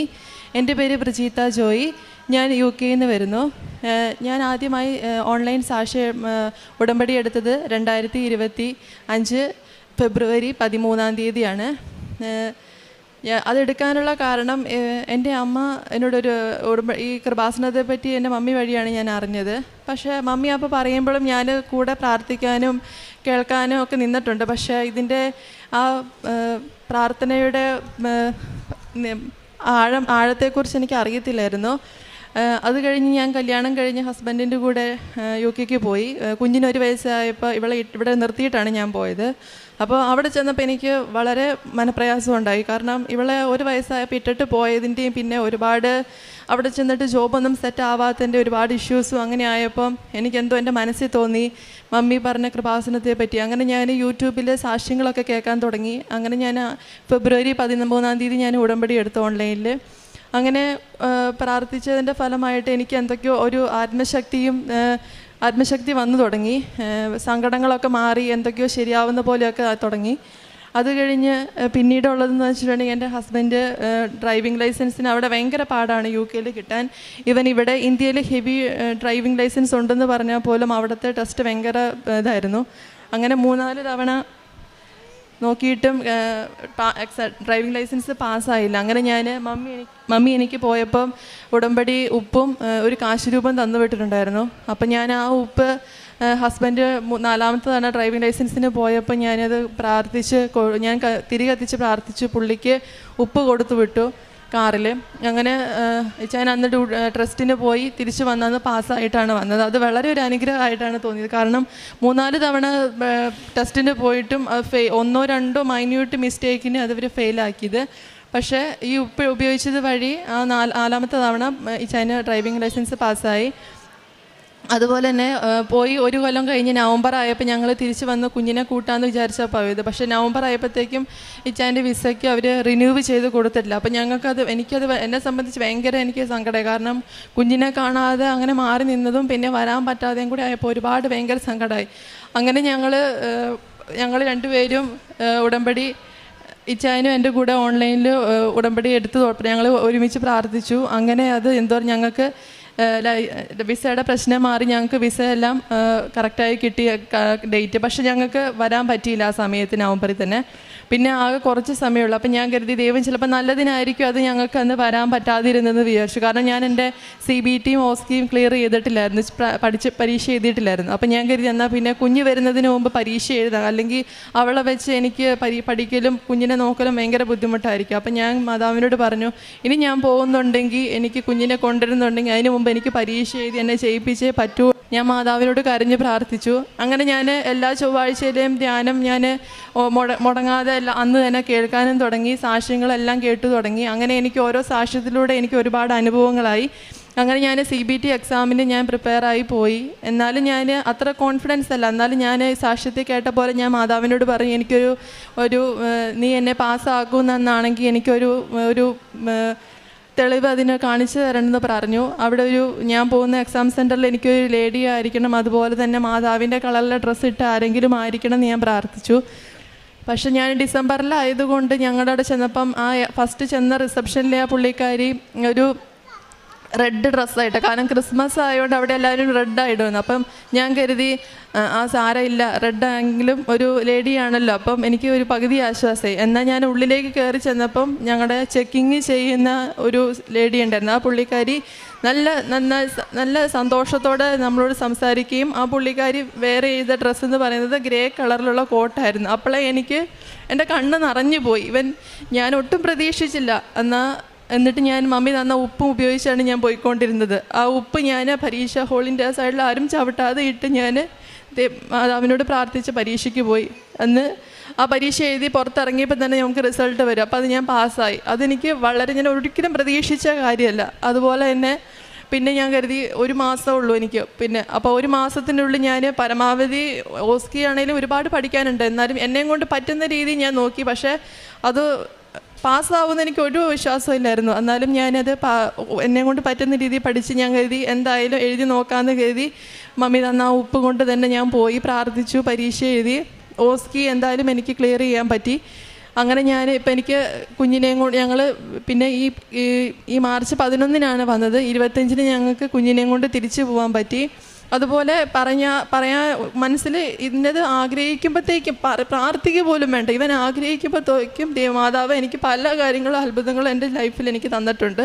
ഒരുപാട് അനുഗ്രഹങ്ങളും ചെറുതും വലുതുമായ ഒരുപാട് അനുഗ്രഹങ്ങൾ എൻ്റെ ജീവിതത്തിൽ എൻ്റെ മാതാവ് തന്നിട്ടുണ്ട്. അതുപോലെ തന്നെ കുഞ്ഞിന് സുഖമില്ലാതെ കടന്നപ്പോഴാണെങ്കിലും ഞാൻ സാക്ഷ്യത്തിൽ പറഞ്ഞത് കേട്ടതനുസരിച്ച് ഞാൻ കുഞ്ഞിനെ സമർപ്പിച്ച് എൻ്റെ നെറ്റിയിൽ ഉപ്പ് അല്ലെങ്കിൽ ഞാൻ ഉപ്പ് വായിൽ വെച്ച് ഞാൻ കഴിച്ചൊക്കെ നിന്നിട്ടുണ്ട്. പക്ഷേ അത് അവളിലും എത്തി, അവൾക്ക് അസുഖം എനിക്ക് മാറിക്കിട്ടി. അങ്ങനെ ഒരുപാട് അനുഗ്രഹങ്ങൾ തന്ന അമ്മ മാതാവിന് നന്ദി പറയുന്നു. അതുപോലെ തന്നെ പ്രേക്ഷിത പ്രവർത്തനം എന്ന് പറഞ്ഞാൽ ഞാൻ ഓൺലൈനിൽ എടുത്തത് കൊണ്ട് എൻ്റെ കയ്യിൽ പത്രങ്ങളോ കാര്യങ്ങളോ ഒന്നും ഇല്ലായിരുന്നു. എങ്കിലും ഞാൻ ഉടമ്പടി സാക്ഷ്യങ്ങളും പിന്നെ ഉടമ്പടി ധ്യാനവും എല്ലാം ഞാൻ ഷെയർ ചെയ്യലും പിന്നെ എൻ്റെ കൂടെ വർക്ക് ചെയ്യുന്നവരോടെല്ലാം ഞാൻ പറഞ്ഞിട്ടുണ്ട്. ഇങ്ങനെ ആലപ്പുഴയിലൊരു കൃപാസനമുണ്ട്, അവിടെ ഇന്ന സാക്ഷ്യങ്ങൾ എനിക്ക് കിട്ടിയ അനുഭവങ്ങൾ ഞാൻ അവരോട് പറഞ്ഞിട്ടുണ്ട്. അതുപോലെ തന്നെ കാരുണ്യ പ്രവൃത്തികളായിട്ട് ഞാനിപ്പോൾ ചെന്നപ്പോൾ കെയർ ഹോമിലാണ് വർക്ക് ചെയ്യുന്നത്. അപ്പം ഞാൻ അവരോട് അവരോട് ഇപ്പം നമുക്ക് ഞാൻ അവിടെ ഉള്ളവരെ കാണുന്നത് നമ്മുടെ അപ്പനും അമ്മയെയും പോലെ തന്നെ അവരെ കുളിപ്പിക്കുവാനും എല്ലാം ചെയ്തു കൊടുക്കുവാനും ഭക്ഷണം കൊടുക്കുവാനും എല്ലാം എനിക്ക് നന്നായിട്ട് കഴിയുന്നുണ്ട്. അതുപോലെ തന്നെ കാരുണ്യപ്രവർത്തികളായിട്ട് ഞങ്ങൾക്ക് അവിടെ ഇങ്ങനെ ഇവിടെ ചെയ്യുന്നത് പോലെ ഒരുപാട് നമുക്ക് അവരെ ഇറങ്ങി ചെയ്യാനോ അല്ലെങ്കിൽ ഭക്ഷണം മേടിച്ചു കൊടുക്കാനൊന്നും പറ്റുന്നില്ല. അപ്പം അവിടെ ഞങ്ങൾക്കറിയാം, ഞങ്ങളവിടെ പോകുന്ന ഷോപ്പിൻ്റെ അവിടെ ഒരു ചേട്ടനും ചേച്ചി ഇടയ്ക്ക് ഇരിക്കാറുണ്ട്. അപ്പം ഞങ്ങൾ അവിടെ അവർക്ക് ഇങ്ങനെ ഫുഡൊക്കെ മേടിച്ചു കൊടുക്കും.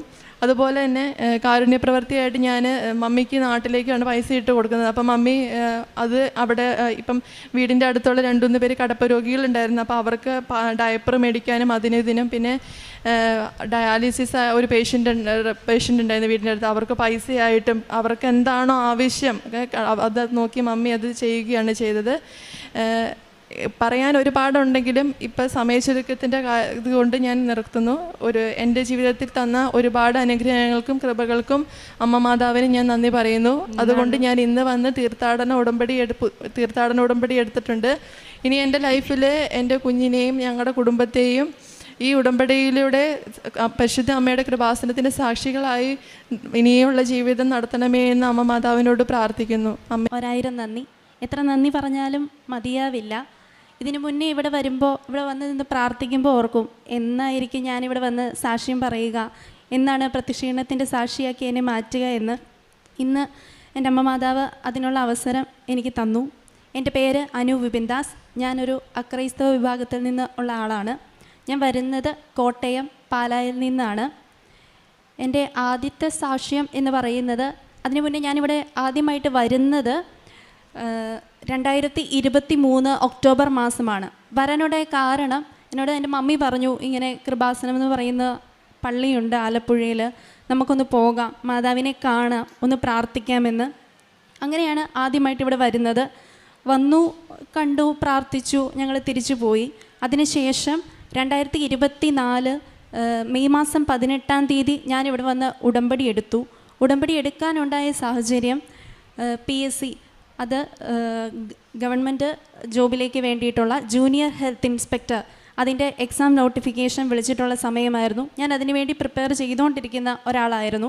പഠിച്ചിറങ്ങിയതേ ഉണ്ടായിരുന്നുള്ളൂ. അപ്പോൾ ഞാനിവിടെ വന്നു, ഉടമ്പടി എടുക്കാൻ തന്നെ തീരുമാനിച്ചു.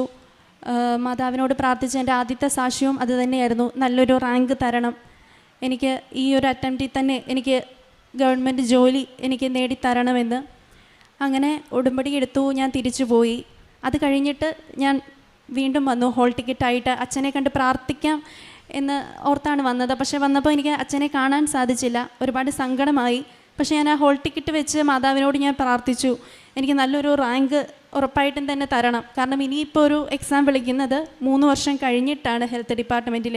എനിക്കിനി അതിനിരുന്ന് പ്രിപ്പയർ ചെയ്യാൻ വയ്യ. അപ്പോൾ എനിക്കിതിൽ തന്നെ തരണമെന്ന് ഞാൻ പ്രാർത്ഥിച്ചു.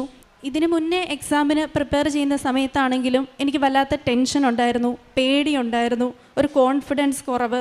പഠിക്കുന്നുണ്ട്, പക്ഷേ എന്തെന്നില്ലാത്ത സങ്കടവും, ഡെയിലി കരയാത്ത ഒരു ദിവസം പോലും ഇല്ലായിരുന്നു. പക്ഷേ ഇവിടെ വന്ന് ഞാൻ ആ ഹോൾ ടിക്കറ്റ് വെച്ച് പ്രാർത്ഥിച്ച് തിരിച്ച് വീട്ടിൽ ചെന്ന് അന്ന് തൊട്ട് എനിക്ക് കണ്ണിൽ നിന്ന് ഒരു തുള്ളി കണ്ണീര് എനിക്ക് വന്നിട്ടില്ല. എന്തെന്നില്ലാത്ത ഒരു കോൺഫിഡൻസ് എനിക്ക് എൻ്റെ മാതാവ് തന്നു. അങ്ങനെ ഏപ്രിൽ 4-ാം തീയതി ഞാൻ എക്സാം എഴുതാൻ വേണ്ടിയിട്ട് പോയി. ഉടമ്പടി തൈലം പുരട്ടി, ഞാൻ ഉപ്പ് കയ്യിൽ കരുതിയിട്ടുണ്ടായിരുന്നു. എക്സാമിന് കയറുന്നതിന് മുന്നേ ഞാൻ എക്സാം ഹാളിന് മുന്നിൽ ഞാനത് വിതറി. അതുപോലെ തന്നെ മാതാവിൻ്റെ കാശുരൂപം ഞാൻ എൻ്റെ ഡ്രസ്സിൽ പിൻ ചെയ്ത് വെച്ചിട്ടുണ്ടായിരുന്നു. അകത്ത് കയറിയിട്ടാണെങ്കിലും ഞാൻ എപ്പോഴും പ്രാർത്ഥിച്ചുകൊണ്ട് തന്നെയാണ് ഇരുന്നത്. ഒരുപാട് പ്രാർത്ഥിച്ചാണ് ഞാൻ അതിൻ്റെ അകത്ത് കയറിയത്. ഓരോ ക്വസ്റ്റ്യൻ ആൻസർ ചെയ്യുമ്പോഴും കൺഫ്യൂഷൻ തോന്നിയാൽ ഞാൻ ഉടനെ മാതാവിനെ വിളിച്ച് ആ കാശുരൂപത്തെ തൊട്ട് പ്രാർത്ഥിച്ചിട്ടാണ് ഞാൻ ആൻസർ ചെയ്തുകൊണ്ടിരുന്നത്. അങ്ങനെ എനിക്കെൻ്റെ റിസൾട്ട് വന്നു. എനിക്ക് റാങ്ക് 38-ാമത്തെ റാങ്ക് തന്ന് മാതാവിനെ അനുഗ്രഹിച്ചു. ഞാൻ ഈ കഴിഞ്ഞ ആഴ്ച മാർച്ച് 10-ാം തീയതി കോട്ടയം ജില്ലയിൽ തന്നെ ജൂനിയർ ഹെൽത്ത് ഇൻസ്പെക്ടറായിട്ട് ഞാൻ ജോയിൻ ചെയ്തു. അപ്പോൾ എൻ്റെ ആ ഒരു ആഗ്രഹം സാധിച്ചു തന്ന എൻ്റെ അമ്മ മാതാവിന് 1000 എത്ര നന്ദി പറഞ്ഞാലും മതിയാവില്ല. 1000 നന്ദി ഞാൻ പറയുന്നു. അതുപോലെ തന്നെ എൻ്റെ രണ്ടാമത്തെ സാക്ഷ്യം എന്ന് പറയുന്നത്, എനിക്ക് വണ്ടി ഓടിക്കാൻ ഭയങ്കര പേടിയുള്ള ഒരാളായിരുന്നു. ലൈഫിൽ ഞാൻ ഒരിക്കലും വണ്ടി കൈകൊണ്ടെടുക്കില്ല, ഓടിക്കില്ല എന്ന് വിചാരിച്ച ആളാണ് ഞാൻ. ഞാൻ ലേണേഴ്സിന് അപ്ലൈ ചെയ്തു, അത് പാസ്സായി. അത് കഴിഞ്ഞ് ഡ്രൈവിംഗ് ടെസ്റ്റിന് ഞാൻ പോയി, എനിക്ക് ലൈസൻസ് ലഭിച്ചു. അവിടെയും ഞാൻ അമ്മ മാതാവിൻ്റെ കാശുരൂപവും ഈ പറയുന്ന തൈലം ഉപയോഗിച്ച് ഞാൻ നെറ്റിയിൽ വരച്ചിട്ടാണ് പോയത്. അവിടെയും ഞാൻ ഉപ്പ് വിതറുകയുണ്ടായി. ഇതെല്ലാം ചെയ്തിട്ടാണ് എനിക്ക് ലൈസൻസ് ലഭിച്ചു. ഇപ്പം ഞാൻ എൻ്റെ വണ്ടി ഓടിച്ചിട്ട് തന്നെയാണ് ഞാൻ ജോലിക്ക് പോകുന്നത് തന്നെ. ഇപ്പം വലിയ പേടിയൊന്നുമില്ല, ഫുൾ കോൺഫിഡൻസോട് കൂടി തന്നെയാണ് വണ്ടി ഓടിക്കുന്നത്. എൻ്റെ മൂന്നാമത്തെ സാക്ഷ്യം എന്ന് പറയുന്നത്, എനിക്ക് പീരിയഡ്സ് ടൈമിൽ ഭയങ്കര അസഹനീയമായിട്ടുള്ള പെയിനും അതുപോലെ ഇൻറ്റൻസീവായിട്ടുള്ള വൊമിറ്റിങ്ങും ഉള്ള ഒരാളായിരുന്നു ഞാൻ. പീരിയഡ്സ് ആയി കഴിഞ്ഞാൽ ബെഡിൽ നിന്ന് ഏക്കുക എന്ന് പറയുന്നത് തന്നെ എനിക്ക് ചിന്തിക്കാൻ പറ്റാത്ത ഒരു കാര്യമായിരുന്നു. കാരണം ബെൻഡ് ചെയ്ത് ഓട്ടോമാറ്റിക്കലി അത്രയും പെയിൻഫുൾ ആയിട്ടുള്ള ദിവസങ്ങളാണ് എനിക്ക് പീരിയഡ്സിൻ്റെ ടൈം എന്ന് പറയുന്നത്. അങ്ങനെ സ്കാൻ ചെയ്തപ്പോൾ എനിക്ക് എൻഡോമെട്രിയൽ സിസ്റ്റ് ഉണ്ടെന്ന് മനസ്സിലായി. അതിനുശേഷം ഞാൻ അമ്മ മാതാവിൻ്റെ തൈലം വെച്ച് എന്നും സായാഹ്ന പ്രാർത്ഥനയ്ക്കാണെങ്കിലും പ്രത്യക്ഷീകരണ പ്രാർത്ഥനയുടെ സമയത്താണെങ്കിലും ഞാൻ ഉടമ്പടി തൈലം വയറിൽ പുരട്ടി ഞാൻ പ്രാർത്ഥിക്കും. അങ്ങനെ എനിക്കിപ്പം വേദന കുറവുണ്ട്, നല്ല രീതിയിൽ വേദന കുറവുണ്ട്. എനിക്കിപ്പോൾ ഓക്കെയാണ്. എവിടെയെങ്കിലും പീരിയഡ്സിൻ്റെ ടൈം ആണെങ്കിലും എനിക്ക് പോകാനുള്ള ധൈര്യം എനിക്ക് പറ്റുന്നുണ്ട്. അപ്പോൾ അത് പൂർണ്ണമായിട്ടും എൻ്റെ അമ്മ മാതാവ് എനിക്ക് മാറ്റിത്തരും എന്നുള്ള വിശ്വാസം എനിക്കുണ്ട്. എൻ്റെ ആത്മീയ ജീവിതത്തിൽ എനിക്കുണ്ടായ മാറ്റങ്ങൾ എന്ന് പറയുന്നത്, എല്ലാ ചൊവ്വാഴ്ചകളിലെയും അച്ഛൻ്റെ ധ്യാനം ഞാൻ കൂടാറുണ്ട്. അതുപോലെ തന്നെ യൂട്യൂബിലിടുന്ന സാക്ഷ്യങ്ങൾ ഞാൻ കാണാറുണ്ട്. ബൈബിള് വായിക്കാറുണ്ട്. എക്സാമിൻ്റെ ടൈമിനാണെങ്കിലും ബൈബിള് വായിക്കുന്നതിലൂടെ എനിക്ക് ഒരുപാട് ഒരു സമാധാനം മനസ്സിന് എനിക്ക് കിട്ടാറുണ്ട്. കൊന്ത ചൊല്ലാറുണ്ട് ഞാൻ. അതുപോലെ തന്നെ എനിക്ക് ആഡോണായിട്ട് കിട്ടിയ ഒരു അനുഗ്രഹം അമ്മ മാതാവ് എനിക്ക് തന്നു. അതെന്താണെന്ന് വെച്ചാൽ LSGD വേറൊരു ഡിപ്പാർട്ട്മെൻറ്റാണ്. അതിൽ ഉള്ള പബ്ലിക് ഹെൽത്ത് ഇൻസ്പെക്ടറിൻ്റെ എക്സാമിൽ ഞാൻ അറ്റൻഡ് ചെയ്യുകയുണ്ടായി. അതിൽ എനിക്ക് റാങ്ക് 22ാമത്തെ റാങ്ക് അമ്മ മാതാവ് എനിക്ക് തന്നു. ഇതൊക്കെയാണ് എൻ്റെ ആത്മീയ ജീവിതത്തിൽ ഉണ്ടായ മാറ്റങ്ങൾ എന്ന് പറയുന്നത്. അതുപോലെ തന്നെ 2023 നടന്ന അഖണ്ഡ ജപമാല റാലിയിൽ എനിക്ക് പങ്കെടുക്കാൻ അവസരമുണ്ടായി. പിന്നെ ഞാൻ കാരുണ്യപ്രവൃത്തിയായിട്ട് ചെയ്യുന്നത്, വീടിൻ്റെ അടുത്ത് തന്നെയുള്ള ഓൾഡ് ഏജ് ഹോമിൽ പറ്റുമ്പോഴൊക്കെ ഫുഡ് അവർക്ക് കൊടുക്കാറുണ്ട്. അതുപോലെ തന്നെ ഇവിടുന്ന് ലഭിക്കുന്ന പത്രം അത് ഞാൻ ഗവൺമെൻറ് ഹോസ്പിറ്റലുകളിൽ രോഗികളെ നേരിട്ട് സന്ദർശിച്ച് അവർക്ക് ഞാൻ കൊടുക്കാറുണ്ട്. അതിൽ എനിക്കറിയാവുന്ന വചനങ്ങൾ ഞാൻ എപ്പോഴും ആ പത്രത്തിൻ്റെ മുകളിൽ ഞാൻ എഴുതി പ്രാർത്ഥിച്ചിട്ടാണ് അവർക്ക് ഞാൻ കൊടുക്കുന്നത്. ഇപ്പം പുറത്തേക്ക് ഇറങ്ങുകയാണെങ്കിലും ആവശ്യക്കാരായിട്ടുള്ള പണത്തിന് ആവശ്യമുള്ള ആരെങ്കിലും കണ്ടാൽ എൻ്റെ കയ്യിലുള്ളതുപോലെ ഞാൻ അവർക്ക് അത് കൊടുക്കാറുണ്ട്. ഇത്രയും അനുഗ്രഹങ്ങൾ എനിക്ക് തന്ന എൻ്റെ അമ്മ മാതാവിനോടും ഈശോയോടും എനിക്ക് 1000 നന്ദി. അതുപോലെ ഇപ്പോഴുള്ള യുവജനങ്ങളോടും എനിക്ക് പറയാനുള്ളത്, നമുക്ക് ഇതുപോലെ ഒരു ആഗ്രഹം ഉണ്ട് എന്നുണ്ടെങ്കിൽ ഒരു ചെറിയ പ്രായത്തിൽ തന്നെ, എനിക്ക് 23 വയസ്സായതേ ഉള്ളൂ, അപ്പം ഫിനാൻഷ്യലി സെറ്റിൽ ആവണം, ഇൻഡിപെൻഡൻ്റ് ആവണം എന്നുള്ളത് എല്ലാവരുടെയും ആഗ്രഹമാണ്. അപ്പോൾ ഇവിടെ വന്ന അമ്മ മാതാവിനോടും ഈശോയോടും പ്രാർത്ഥിക്കുക, ഉടമ്പടി എടുക്കുക. ഉറപ്പായിട്ടും അമ്മ മാതാവ് അത് സാധിച്ചു തരും. ക്ഷീണത്തിൻ്റെ സാക്ഷിയാക്കിയതിന് ഈശോയ്ക്കും ദൈവമാതാവിനും അമ്മ മാതാവിനും ഞാൻ ആദ്യമായി നന്ദി പറയുന്നു. എൻ്റെ പേര് അലീന. ഞാൻ ചേർത്തലിൽ നിന്ന് വരുന്നു. 2026 ജനുവരി 6-ാം തീയതിയാണ് ഞാൻ ഉടമ്പടി എടുക്കുന്നത്. 2019 എൻ്റെ അനിയൻ ഉടമ്പടി എടുത്തിരുന്നു. അതിൽ 6 നിയോഗങ്ങളിൽ ഒരു നിയോഗമായിട്ട് വെച്ചിരുന്നത് എനിക്കൊരു ഗവൺമെൻറ് ജോലി ലഭിക്കണമെന്നുള്ളതായിരുന്നു. ഞാൻ ഡിഗ്രിയോടൊപ്പം പല കോമ്പറ്റേറ്റീവ് എക്സാംസും എഴുതിയിരുന്നു.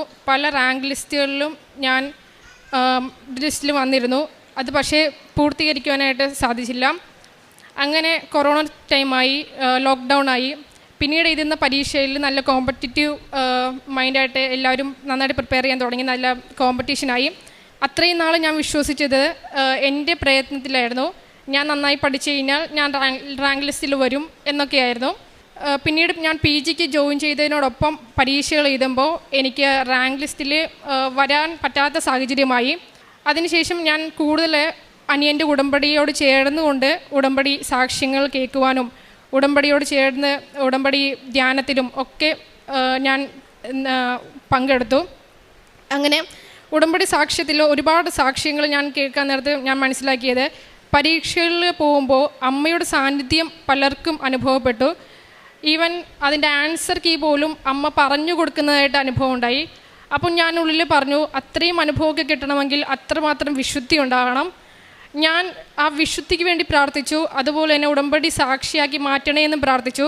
ആ അനുഭവം എൻ്റെ ജീവിതത്തിൽ ഉണ്ടാകണേ എന്നും പ്രാർത്ഥിച്ചു. അങ്ങനെ ഞാൻ ബാങ്ക് എക്സാം എഴുതി. ഞാൻ പല പ്രാവശ്യം ബാങ്ക് എക്സാം എഴുതിയിട്ടുണ്ട്. സാധാരണ ഒരു മീഡിയം ലെവലിൽ എനിക്ക് നന്നായിട്ട് അറ്റംപ്റ്റ് ചെയ്യാൻ പറ്റുന്നതാണ്. ഞാനപ്പോൾ അനിയൻ എൻ്റെ കാശ് രൂപം തന്നുവിട്ടു. അതും പ്രാർത്ഥിച്ചുകൊണ്ടാണ് തന്നുവിട്ടത്. ആ സമയത്ത് ഞാൻ എക്സാമിന് പോയപ്പോൾ ഞാൻ എന്താണോ പ്രതീക്ഷിച്ചത്, പക്ഷേ അതിന് ഓപ്പോസിറ്റാണ് നടന്നത്. പരീക്ഷയ്ക്ക് പോയപ്പോൾ ഞാൻ ഇതുവരെ ഇത്രയും ടഫായിട്ടുള്ളൊരു എക്സാം കണ്ടിട്ടില്ല. അത്രയും ടഫ്, എനിക്കൊന്നും അറ്റൻഡ് ചെയ്യാൻ പറ്റുന്നില്ല. ഞാൻ സത്യം പറഞ്ഞു കഴിഞ്ഞാൽ ആദ്യമായിട്ടാണ് എക്സാമിന് പോയിട്ട് ആ കമ്പ്യൂട്ടറിൽ സിസ്റ്റത്തിൽ നോക്കി ഇങ്ങനെ ഇരിക്കേണ്ട അവസ്ഥ ഉണ്ടായത്. ഞാൻ നോക്കുമ്പോൾ സൈഡിൽ കൂടി ടൈമർ പോകുന്നുണ്ട്. ഇപ്പോൾ ഷട്ട് ഡൗൺ ആ ഒരു അവസ്ഥയിലെത്തി. ലാസ്റ്റ് ഒരു 10-15 മിനിറ്റ് എനിക്കുള്ളൂ ഓരോ ഇതിലും സെക്ഷനിലും. അങ്ങനെ നിന്ന സമയത്ത് എൻ്റെ മനസ്സിൽ പെട്ടെന്ന് തോന്നിയത്, എൻ്റെ കയ്യിൽ ഒരു കയ്യിൽ കാശ് രൂപമുണ്ട്. എൻ്റെ മനസ്സിൽ തോന്നിയത് കാനായിലെ അത്ഭുതമാണ്. അതിന് നമ്മൾ എന്താണോ മാനുഷികമായിട്ട് കൽഭരണിയിൽ വെള്ളം നിറയ്ക്കുക എന്നുള്ളതാണ്, ബാക്കി ചെയ്യേണ്ടത് ദൈവമാണ്. അപ്പം ഞാൻ ഓർത്തു, ഞാൻ അനിയനോടൊപ്പം ഉടമ്പടി ചെയ്യുന്നുണ്ട്, അതുകൊണ്ട് എന്തായാലും ഞാൻ ചെയ്യാനുള്ളത് ചെയ്യുക. എൻ്റെ മനസ്സിൽ പെട്ടെന്ന് തോന്നിയത് പ്രീവിയസ് ഇയറിൽ ഒരു എക്സ്പെക്റ്റഡ് കട്ട് ഓഫാണ്. ആ കട്ട് ഓഫിന് അത്രയും ഉള്ളൊരു ക്വസ്റ്റ്യൻസിനെ അറ്റംപ്റ്റ് ചെയ്യുക, ബാക്കി അമ്മ നോക്കിക്കോളൂ എന്നാണ് മനസ്സിൽ തോന്നിയത്. അങ്ങനെ അറ്റംപ്റ്റ് ചെയ്തു. അതിന് ഫലമായിട്ട് പ്രിലിംസിൻ്റെ റിസൾട്ട് വന്നു, ഞാൻ പാസ്സായി. അത് വലിയൊരു അനുഭവമായിട്ട് എനിക്കപ്പോൾ തോന്നി. അപ്പോൾ എനിക്ക് മനസ്സിലായി എന്നെ അമ്മ കാണുന്നുണ്ട് എന്നെനിക്ക് മനസ്സിലായി. അങ്ങനെ ഞാൻ PG പഠനത്തോടൊപ്പം ഒരു റെയിൽവേ എക്സാം എഴുതി. പക്ഷേ ആ റെയിൽവേക്ക് അന്ന് അപ്ലൈ ചെയ്തിട്ട് പോലും എനിക്ക് ഓർമ്മയില്ല. പെട്ടെന്നൊരു ദിവസം നിങ്ങളുടെ ഇമെയിലിൽ നിങ്ങളുടെ ഇന്ന ദിവസം നിങ്ങളുടെ എക്സാം ഉണ്ടെന്ന് പറഞ്ഞ് വന്നപ്പോൾ ഞാൻ ഓർത്തു, അന്ന് ആ PG പഠിക്കുന്നതിനോടൊപ്പം ആയതുകൊണ്ട് ലാബും റെക്കോർഡൊക്കെ ആയിട്ട് ഒരുപാട് തിരക്കായിരുന്നു. അതുകൊണ്ട് തന്നെ എനിക്ക് ആ ഒരു കോമ്പറ്റീഷനിൽ ഞാൻ പാസ്സാകുമെന്നൊന്നും എനിക്കറിയില്ല. എനിക്കൊരു കോൺഫിഡൻസ് ഒന്നും ഇല്ല, കാരണം ഞാൻ പഠിക്കുന്നില്ല. ആ സമയത്തൊന്നും ഞാൻ പഠിക്കുന്നില്ല, കാരണം PGയിൽ കോൺസെൻട്രേറ്റ് ചെയ്യുകയാണ്. ആ തിരക്കായതുകൊണ്ട് റെക്കോർഡും ലാബൊക്കെ ആയിട്ട് ആ തിരക്കായതുകൊണ്ട് ഞാൻ അധികം പഠിക്കുന്നില്ല. കോമ്പറ്റേറ്റീവ് എക്സാംസിന് വേണ്ടി ഞാൻ അത്രയും പ്രിപ്പയർ ചെയ്യുന്നില്ല. പക്ഷേ അനിയൻ്റെ ആ വിശ്വാസമാണ് എന്നെ അതിശയപ്പെടുത്തിയത്. കാരണം ഉടമ്പടിയിൽ ഞാൻ വെച്ചിട്ടുള്ളൊരു നിയോഗം ഗവൺമെൻറ് ജോലി ലഭിക്കുക എന്നുള്ളതാണ് ചേച്ചിക്ക്. അതുകൊണ്ട് എന്തായാലും കിട്ടും. അങ്ങനെ വീട്ടിലുള്ള അച്ഛനും അമ്മയും പറഞ്ഞു, പോയി എന്തായാലും എക്സാം എഴുത്. അങ്ങനെ ഞാൻ എക്സാം എഴുതി. എക്സാമിന് ശേഷം ഞാൻ തിരിച്ചു വന്നപ്പോൾ എനിക്ക് മനസ്സിലായത്, ഞാൻ നന്നായി പഠിച്ചിരുന്നെങ്കിൽ എനിക്ക് നന്നായി പെർഫോം ചെയ്യാൻ പറ്റുമായിരുന്നു എന്നൊരവസ്ഥയാണ്. പക്ഷെ കാശ് രൂപമായിട്ടാണ് ഞാൻ പോയത്. ഒരു ധൈര്യമുണ്ടായിരുന്നു, എന്തോ ഒരു ധൈര്യം, ഒന്നും പഠിച്ചിട്ടില്ലെങ്കിലും വല്ലാത്തൊരു ധൈര്യം ആ കാശ് രൂപം പിടിക്കുമ്പോൾ ഉണ്ടായിരുന്നു. ഞാൻ എക്സാം എഴുതി തിരിച്ചു വന്നു. കുറച്ച് ദിവസം കഴിഞ്ഞപ്പോൾ തന്നെ അതിൻ്റെ ആൻസർ കീ വന്നു. ആൻസർ കീ വന്ന് ഞാൻ നോക്കിയപ്പോൾ ഒരു സാധാരണ ബാക്കിയുള്ളവരെല്ലാം പറയുന്ന അനുസരിച്ച് ഒരു എക്സ്പെക്റ്റഡ് കട്ട് ഓഫിൻ്റെ അടുത്ത് ഞാൻ എത്തിയിട്ടുണ്ട്. അപ്പോൾ ഞാൻ ചിലപ്പോൾ കയറാതെ ഇരിക്കാമെന്ന് തോന്നി. അപ്പോഴും എനിക്കൊരു ഡൗട്ടായി, എനിക്ക് സാക്ഷ്യം പറയണം. അപ്പോൾ ഇത് ഉടമ്പടി വഴി ലഭിച്ചതാണോ എന്ന് എന്നെ ഒന്ന് അത് സ്ഥിരപ്പെടുത്താൻ വേണ്ടി അമ്മ എന്തായാലും ഞാൻ പറയുന്നൊരു മാർക്ക് കയറണമെന്ന് തീരുമാനിച്ചു. എനിക്ക് ആ സമയത്ത് ഞാൻ ആൻസർ കീ നോക്കിയ സമയത്തേക്കാൾ അതിനുശേഷം ഒരു നോർമലൈസേഷൻ എന്ന് പറയുന്നൊരു പ്രോസസ്സുണ്ട്. സാധാരണ നോർമലൈസേഷനുള്ള നോർമൽ മാർക്ക് റേഞ്ചിനേക്കാൾ കൂടുതൽ മാർക്ക് ഞാൻ അമ്മയോട് പറഞ്ഞു. ആ മാർക്ക് എനിക്ക് കിട്ടണം, ഇത്ര മാർക്കാണ് എനിക്ക് വേണ്ടത്. ആ മാർക്ക് ടോട്ടൽ സ്കോർ വരുന്ന സമയത്ത് എനിക്ക് കിട്ടുവാണെങ്കിൽ ഇത് ഉറപ്പായിട്ട് ഉടമ്പടി വഴിയുള്ളതാണെന്ന് ഞാൻ വിശ്വസിക്കാമെന്ന് പറഞ്ഞു. അങ്ങനെ ടോട്ടൽ സ്കോർ വന്നപ്പോൾ ഞാൻ എന്ത് മാർക്കാണോ അമ്മയോട് ആവശ്യപ്പെട്ടത് അത് കറക്റ്റ് ആ സ്കോർ തന്നെ തന്ന അമ്മ എന്നെ അനുഗ്രഹിച്ചു. അങ്ങനെ റെയിൽവേയിൽ എനിക്ക് ജോലി ലഭിച്ചു. അതാണ് എൻ്റെ ആദ്യത്തെ സാക്ഷ്യം. രണ്ടാമത്തേത്, എൻ്റെ എൻ്റെ കുടുംബത്തിന് ഒരു ചെറിയ ലോൺ ഉണ്ടായിരുന്നു. അത് എങ്ങനെയാണ് അത് വീട്ടേണ്ടതെന്ന് ആ ഒരു വഴി ഞങ്ങൾക്ക് തെളിഞ്ഞിരുന്നില്ല. അത് ഉടമ്പടിയിൽ വെച്ചിരുന്നു. അതിന് ഫലമായിട്ട് ആ ലോൺ ലോൺ അടച്ചു തീർക്കാനുള്ള ഒരു വഴി അമ്മ തുറന്ന് നൽകി. എൻ്റെ ജോലി ലഭിച്ചതിൻ്റെ സാക്ഷ്യം കുറച്ച് താമസിച്ചു പോയി. അതിനാദ്യമായി അമ്മയോട് ആദ്യം ക്ഷമ ചോദിക്കുന്നു. അതോടൊപ്പം ഇത്ര വലിയ ഒരു അനുഭവം തന്നതിന്, ആ ഒരു ദൈവ അനുഭവത്തിൽ എന്നെ നയിച്ചതിനും ഉടമ്പടി സാക്ഷിയാക്കി മാറ്റിയതിനും അമ്മയ്ക്കും തിരുക്കുമാറിനും കോടാനുകോടി നന്ദി പറഞ്ഞു. ആത്മീയ ജീവിതമായിട്ട് അമ്മയോട് കൂടുതൽ അടുക്കാനായിട്ട് ഞാൻ ഉടമ്പടി എടുത്തതിന് ശേഷം ഞാൻ കൂടുതൽ അടുക്കാനായിട്ട് എനിക്ക് കഴിഞ്ഞു. അതുപോലെ തന്നെ മറ്റുള്ളവർക്ക് ഭക്ഷണം ഉണ്ടാക്കി, അതായത് സ്വന്തമായിട്ട് പ്രിപ്പയർ ചെയ്ത് ഞാൻ ഓരോ സ്ഥലങ്ങളിൽ വഴിയോരത്തിരിക്കുന്നവർക്കൊക്കെ സ്വന്തമായിട്ട് ഭക്ഷണം ഉണ്ടാക്കി കൊടുക്കാൻ തയ്യാറായി. അതുപോലെ തന്നെ പ്രാർത്ഥനാ ജീവിതത്തിലാണെങ്കിലും ഉടമ്പടി എടുത്ത അന്ന് മുതൽ കുടുംബത്തിനായാലും എനിക്കായാലും ഓരോരുത്തർക്കായാലും ഒരു പ്രത്യേക സംരക്ഷണവും ദൈവ അനുഗ്രഹവും ദൈവ സ്നേഹവും ലഭിക്കാൻ തുടങ്ങി. അമ്മയോടും ഈശോയോടും ഒരു പേഴ്സണൽ ടൈം കൂടുതലായിട്ട് ഇൻവെസ്റ്റ് ചെയ്യാൻ, പ്രാർത്ഥനയ്ക്ക് ഒരുപാട് സമയം സ്വന്തമായിട്ട് മാറ്റിവെക്കാൻ തുടങ്ങി. ഒരു ചെറിയ സമയം കിട്ടിക്കഴിഞ്ഞാൽ തന്നെ ഒരു മൊബൈൽ നോക്കുന്നതിന് പകരം ജപമാല എടുത്തൊരു ജപമാല ചൊല്ലാൻ, അങ്ങനെ ഒരു പ്രത്യേക സ്നേഹം ലഭിക്കാൻ തുടങ്ങി. അതുപോലെ തന്നെ എന്നെക്കൊണ്ടാവുന്ന വിധം രോഗികൾക്കൊക്കെ അവരോട് അനുകമ്പ തോന്നാനും അവരെ എന്നെക്കൊണ്ടാവുന്ന വിധം സഹായിക്കാനൊക്കെ തോന്നി. അത് ഒരു കടമയുടെ ഒരു ഡ്യൂട്ടിയായിട്ട് ചെയ്യാതെ അതൊരു പെട്ടെന്ന് തന്നെ ഒരു ഉള്ളിൽ അറിയാതെ ഒരു അനുകമ്പയും സ്നേഹവും ആഴത്തിൽ കൂടാനായിട്ട് ഉടമ്പടി സഹായിച്ചിട്ടുണ്ട്. അതുപോലെ തന്നെ പള്ളിയിൽ പോകും, എല്ലാ ദിവസവും മുടങ്ങാതെ ഞങ്ങളുടെ കുടുംബ പ്രാർത്ഥന നയിക്കുന്നുണ്ട്. രാവിലെയും വൈകുന്നേരവും പ്രത്യക്ഷീകരണ പ്രാർത്ഥന ചൊല്ലാറുണ്ട്. എനിക്കും കുടുംബത്തിന് ലഭിച്ച ഒരുപാട് അനുഗ്രഹങ്ങൾ ഞാൻ ഇപ്പോൾ ഇതിൽ പറയാതെ തന്നെ ഒരുപാട് അനുഗ്രഹങ്ങൾ, ചെറുതും വലുതായിട്ടുള്ള ഒരുപാട് അനുഗ്രഹങ്ങൾ ഉടമ്പടി വഴിയായിട്ട് ലഭിച്ചിട്ടുണ്ട്. എല്ലാ അനുഗ്രഹത്തിനും അമ്മയ്ക്കും തിരുക്കുമാരനും കോടാനുകോടി നന്ദി പറഞ്ഞോളുന്നു. അപ്പസ്തോല പ്രവർത്തനം. യേശുനാമത്തിൽ എന്നെയും എൻ്റെ കുടുംബത്തെയും ഉയർത്തിയതിന് ഈശോയ്ക്കും അമ്മ മാതാവിനും 1000 നന്ദി സമർപ്പിക്കുന്നു. എൻ്റെ പേര് ബിയ വിൻസെൻ്റ്. ഇതെൻ്റെ അമ്മയാണ് ബീന വിൻസെൻ്റ്. ഞങ്ങൾ ചങ്ങനാശ്ശേരി അതിരൂപതയിൽ ചുങ്കപ്പാറ ലിറ്റിൽ ഫ്ലവർ ഇടവകയിൽ നിന്ന് വരുന്നു. ഞാൻ ആദ്യമായി ഉടമ്പടി എടുത്തത് 2024 മാർച്ച് 25-ാം തീയതിയാണ്. അമ്മ അതിനു മുൻപേ ഇവിടെ ഉടമ്പടി എടുത്തിരുന്നു. ഞാൻ ഉടമ്പടി എടുക്കാനുണ്ടായ സാഹചര്യം, മാർച്ച് മാസത്തിൽ 2024 ഞാൻ BSc nursing final year exam എഴുതിക്കൊണ്ടിരിക്കുന്ന സമയമായിരുന്നു. ആ സമയത്ത് തിയറി എക്സാം കഴിഞ്ഞ് ഒരു 2 വീക്ക് ലീവ് ഉണ്ടായിരുന്നു. അപ്പോൾ ആ സമയത്ത് ഞാൻ വീട്ടിലുണ്ടായിരുന്നു. അപ്പം ആ ഒരു സമയത്ത് വന്ന് ഉടമ്പടി എടുക്കണം എന്ന് ഞാൻ നഴ്സിംഗ് പഠിച്ചുകൊണ്ടിരുന്ന സമയത്ത് തന്നെ തീരുമാനിച്ചിരുന്ന കാര്യമാണ്. ആ സമയത്ത് ഞങ്ങൾക്കൊരു ആക്സിഡൻ്റ് ഉണ്ടായി. ഞാനും അമ്മയും കൂടെ സ്കൂട്ടറിൽ പോകുമ്പോൾ പെട്ടെന്ന് എൻ്റെ മുൻപിൽ ഒരു വണ്ടി, നിർത്തിയിട്ടിരുന്ന ഒരു വണ്ടി കുറുകെ ചാടി. അപ്പം അതിലിടിക്കണ്ടല്ലോ എന്ന് വിചാരിച്ച് ഞാൻ പെട്ടെന്ന് ബ്രേക്ക് പിടിച്ചു.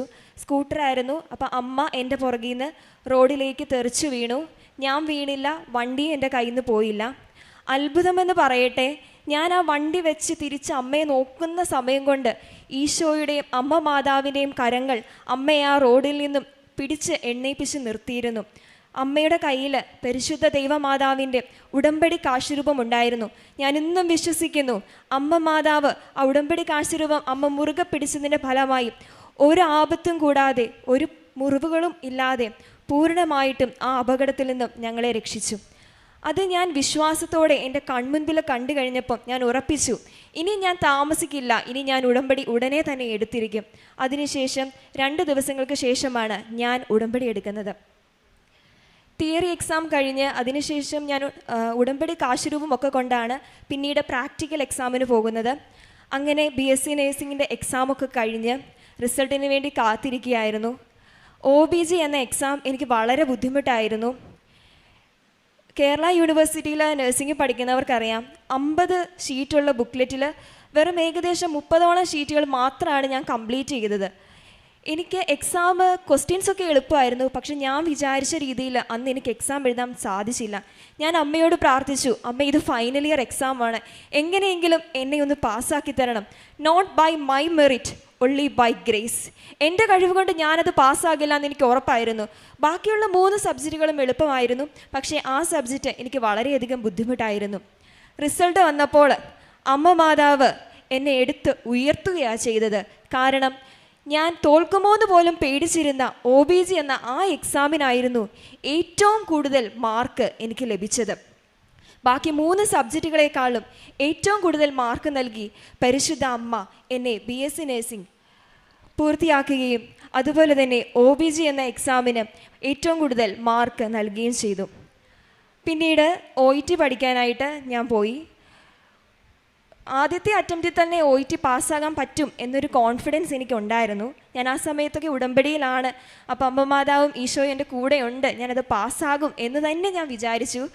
പക്ഷേ ക്ലബിംഗ് സ്കോർ മാത്രമാണ് എനിക്ക് ഫസ്റ്റ് അറ്റംപ്റ്റിൽ കിട്ടിയത്. അതിനുശേഷം എനിക്ക് മനസ്സിലായി, കൂടുതൽ ഈശോയോടും അമ്മ മാതാവിനോടും അടുക്കുവാൻ വേണ്ടിയിട്ട് കുറച്ച് പ്രതിസന്ധി ഘട്ടങ്ങളെ എങ്ങനെ തരണം ചെയ്യണമെന്ന് ജീവിതത്തിൽ എന്നെ ഒന്ന് പഠിപ്പിക്കാൻ വേണ്ടിയിട്ടാണ് ഈ ക്ലബിംഗ് സ്കോർ മാത്രം എനിക്ക് ലഭിച്ചത്. UK വേണ്ട റിക്വയർഡ് സ്കോർ അന്ന് എനിക്ക് ലഭിച്ചില്ല. അതിനുശേഷം 2ാമത് ഞാൻ വീണ്ടും OET എഴുതി. അന്ന് എനിക്ക് ഇത്രയും പോലും മാർക്ക് ലഭിച്ചില്ല. വീണ്ടും 3ാമത് ഞാൻ ഇവിടെ വന്ന് ജോസഫ് അച്ഛനെ കണ്ടു. അച്ഛൻ്റെ ബ്ലെസ്സിങ്സ് വാങ്ങി. അച്ഛൻ എനിക്ക് കാശുരൂപം തന്നു. അന്ന് ഞങ്ങൾ എക്സാം എഴുതാൻ കുറേ കുട്ടികളുണ്ടായിരുന്നു. എല്ലാവരോടും അച്ഛൻ പറഞ്ഞു, പോയി രക്ഷപ്പെടും മക്കളെ എന്ന് പറഞ്ഞു.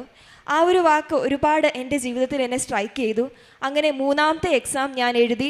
നേർച്ച വസ്തുക്കളെല്ലാം ഉപയോഗിച്ച് പരീക്ഷാ ഹാളിൽ ഉപ്പ് വിതറി, ഉടമ്പടി തൈലം ഉപയോഗിച്ച്, തേൻ ഉപയോഗിച്ച് ഞാൻ എക്സാം എഴുതി. 3ാമത്തെ അറ്റംപ്റ്റിൽ ഞാൻ OET പാസ്സായി. ഈശോയ്ക്കും അമ്മ മാതാവിനും 1000 നന്ദി പറയുന്നു.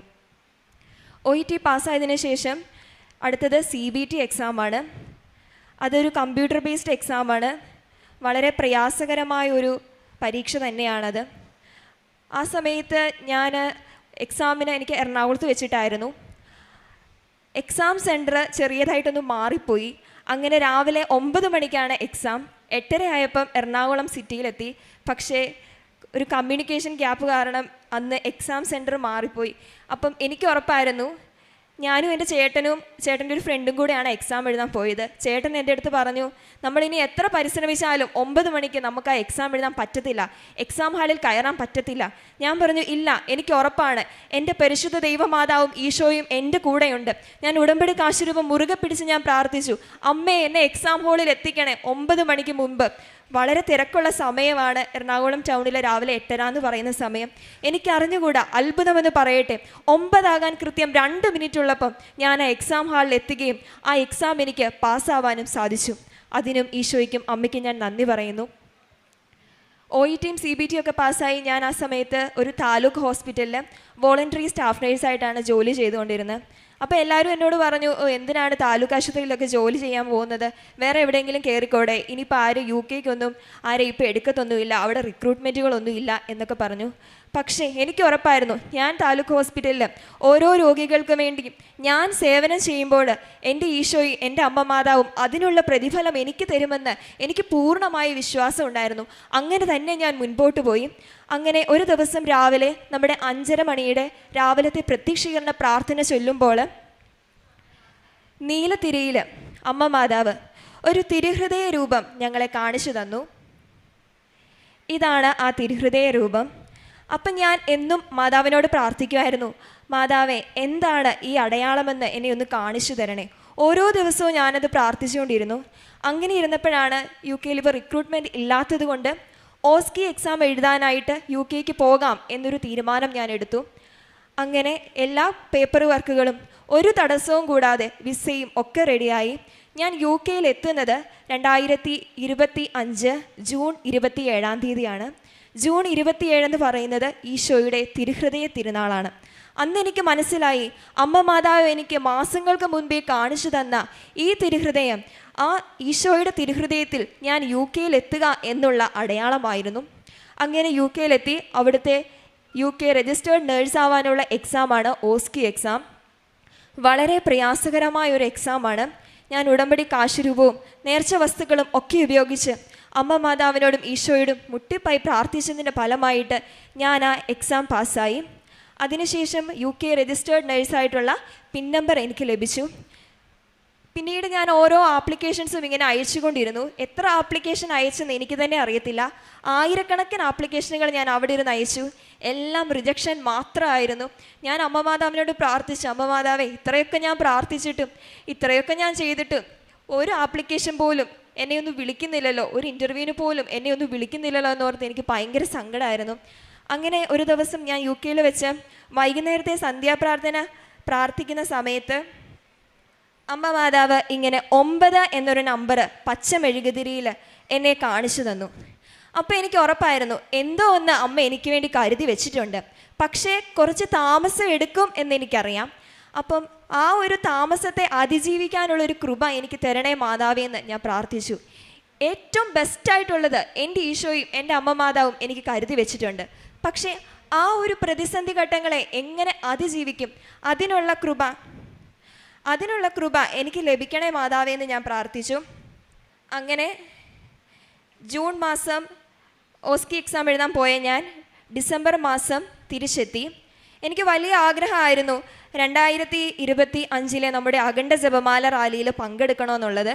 ഞാൻ UK ആയിരുന്നതുകൊണ്ട് എനിക്കതിന് സാധിച്ചില്ല.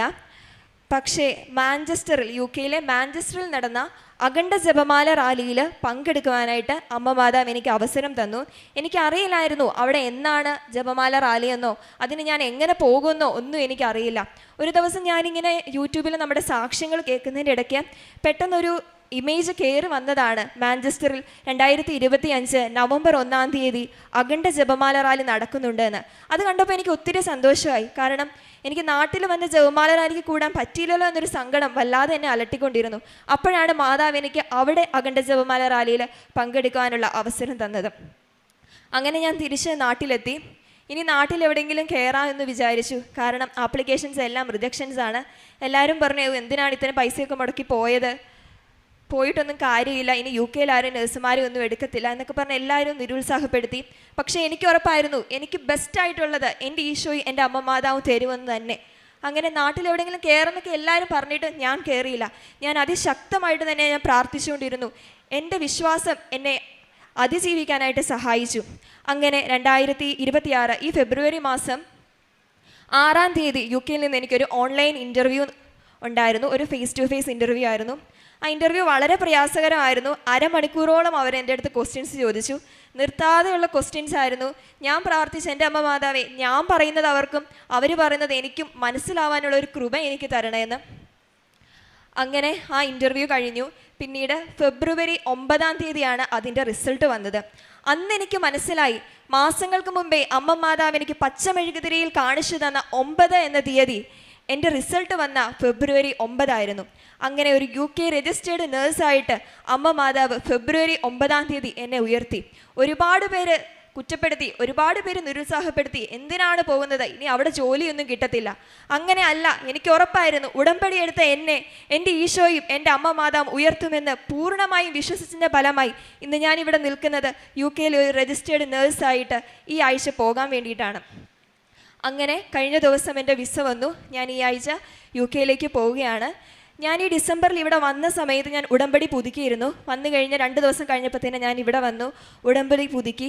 ജോസഫ് അച്ഛനെ കണ്ട് എൻ്റെ അവിടുത്തെ രജിസ്ട്രേഷൻ പേപ്പറുകളെല്ലാം സമർപ്പിച്ച് പ്രാർത്ഥിച്ചു. അച്ഛൻ്റെ ബ്ലെസ്സിങ്സ് വാങ്ങി അച്ഛൻ തന്ന കാശ് രൂപമായിട്ട് ഞാൻ പിന്നീട് പ്രാർത്ഥിച്ചു. ഞാൻ വന്ന് ഉടമ്പടി പുതുക്കി 3 മാസം തികഞ്ഞിട്ടില്ല. അതിനു മുമ്പ് തന്നെ അമ്മ മാതാവ് എനിക്ക് ജോലി തന്നു, പോകാനുള്ള വിസയും തന്നു. ഈ ആഴ്ച ഞാൻ പോവുകയാണ്. ഈശോയ്ക്കും അമ്മ മാതാവിനും എത്ര നന്ദി പറഞ്ഞാലും മതിയാവില്ല. എൻ്റെ ജീവിതത്തിൽ ഇത്രയും വലിയൊരു അനുഗ്രഹം തന്നതിന് ഈശോയ്ക്കും അമ്മ മാതാവിനെ ഞാൻ കോടാനുകോടി നന്ദിയും സ്തുതിയും ഈ സമയത്ത് സമർപ്പിക്കുന്നു. നേർച്ച വസ്തുക്കൾ ഉപയോഗിച്ചിട്ടായിരുന്നു ഞാൻ ഇൻ്റർവ്യൂവിന് അറ്റൻഡ് ചെയ്തത്. ഞാൻ പറഞ്ഞിരുന്നല്ലോ, വളരെ പ്രയാസമായിരുന്നു ആ ഇൻ്റർവ്യൂ. ഇൻ്റർവ്യൂവിൻ്റെ സമയത്ത് ഞാൻ പച്ചമെഴുകുതിരിയും നമ്മുടെ നീലത്തിരിയും കത്തിച്ചു വെച്ച് പ്രാർത്ഥിച്ചു. ഉപ്പ് വിതറി ഉടമ്പടി തൈലം ഞാൻ നെറ്റിയിൽ പൂശി തേൻ കുടിച്ചു. ആ സമയത്ത് ഞാൻ ആ അരമണിക്കൂർ മെഴുകുതിരി കത്തിച്ചു വെച്ചിട്ടുണ്ടായിരുന്നു. ആ സമയത്തും പച്ച മെഴുകുതിരിയിൽ അമ്മ മാതാവിൻ്റെ തിരുഹൃദയം, ഇൻ്റർവ്യൂ കഴിഞ്ഞിട്ടാണ് ഞാനത് കാണുന്നത്, എൻ്റെ തിരിയിൽ തിരുഹൃദയം കത്തി തെളിഞ്ഞ് നിൽപ്പുണ്ടായിരുന്നു. കാരണം ആ ഇൻ്റർവ്യൂവിൻ്റെ ആ ഒരു ടെൻഷനിൽ ഞാൻ തിരിയൊന്നും ശ്രദ്ധിക്കുന്നില്ലായിരുന്നു. ഇൻ്റർവ്യൂ കഴിഞ്ഞ് അവർ കോൾ കട്ടാക്കി പോയി കഴിഞ്ഞ് ഞാൻ നോക്കിയപ്പം എൻ്റെ മുൻപിൽ ആ പച്ചത്തിരിയിൽ വീണ്ടും തിരുഹൃദയം തെളിഞ്ഞു നിന്നിരുന്നു. അപ്പം എനിക്ക് മനസ്സിലായി ഈ ജോലി എനിക്ക് തന്നെ ഉള്ളതാണ്. എത്ര പേരുണ്ടെങ്കിലും അവരെന്നെ എടുക്കും, എനിക്ക് ഈ ജോലി കിട്ടും എന്ന് എനിക്ക് ഉറപ്പുണ്ടായിരുന്നു. അങ്ങനെയാണ് ഈ ജോലി എനിക്ക് ലഭിച്ചത്. അതുപോലെ തന്നെ വീട് പണി ഞങ്ങളുടെ ഒരു സ്വപ്നമായിരുന്നു. വീട് പണി തുടങ്ങിയതിന് ശേഷമാണ് ഞങ്ങൾ ഉടമ്പടി എടുത്തത്. ആ സമയത്തൊക്കെ ഒരുപാട് പ്രതിസന്ധികളുണ്ടായിരുന്നു, ഒരുപാട് തടസ്സങ്ങളുണ്ടായിരുന്നു. ഉടമ്പടി എടുത്തതിന് ശേഷം നേർച്ച വസ്തുക്കൾ ഉപയോഗിച്ച് എന്നും വീടിന് ചുറ്റും വിശ്വാസ പ്രമാണം ചൊല്ലി ഉപ്പ് വിതറി പ്രാർത്ഥിക്കുമായിരുന്നു. അതിൻ്റെ ഫലമായിട്ട് യാതൊരു തടസ്സങ്ങളും പിന്നീട് കൂടാതെ നേർച്ച വസ്തുക്കളുടെ ഉപയോഗം കൊണ്ടും അമ്മ മാതാവിൻ്റെ അനുഗ്രഹം കൊണ്ടും ഞങ്ങൾ പ്രതീക്ഷിച്ചതിലും അതിമനോഹരമായൊരു ഭവനം പണിതുയർത്താനായിട്ട് ഈശോയും അമ്മ മാതാവും ഞങ്ങളെ അനുഗ്രഹിച്ചു. അതിന് ഞാൻ 1000 നന്ദി പറയുന്നു. എല്ലാവരുടെയും ഒരു വലിയ ആഗ്രഹമായിരുന്നു വീട് പണി പൂർത്തിയായി ആ വീട്ടിൽ വെച്ച് തന്നെ എൻ്റെ ചേട്ടൻ്റെ വിവാഹം ഉറപ്പിക്കണമെന്നുള്ളത്, പുതിയ വീട്ടിൽ നടത്തണമെന്നുള്ളത് ഭയങ്കര ഒരു ആഗ്രഹമായിരുന്നു. അതും സാധിച്ചു. പുതിയ വീട്ടിൽ വെച്ച് തന്നെ എൻ്റെ ചേട്ടൻ്റെ വിവാഹം ഉറപ്പിക്കുവാനും പിന്നീട് അത് നടത്തുവാനും സാധിച്ചു. അതും ഒരു വലിയ ദൈവാനുഗ്രഹമായി ഞാൻ കാണുന്നു. പിന്നെ അമ്മയുടെ രോഗസൗഖ്യത്തെക്കുറിച്ചാണ് പറയാനുള്ളത്. അമ്മയ്ക്ക് വേരിക്കോസ് വെയിൻ ഉണ്ടായിരുന്നു. ഉടമ്പടി എടുക്കുന്നതിന് മുൻപേ സ്കിൻ ഗ്രാഫ്റ്റ് ഒക്കെ ചെയ്തതായിരുന്നു.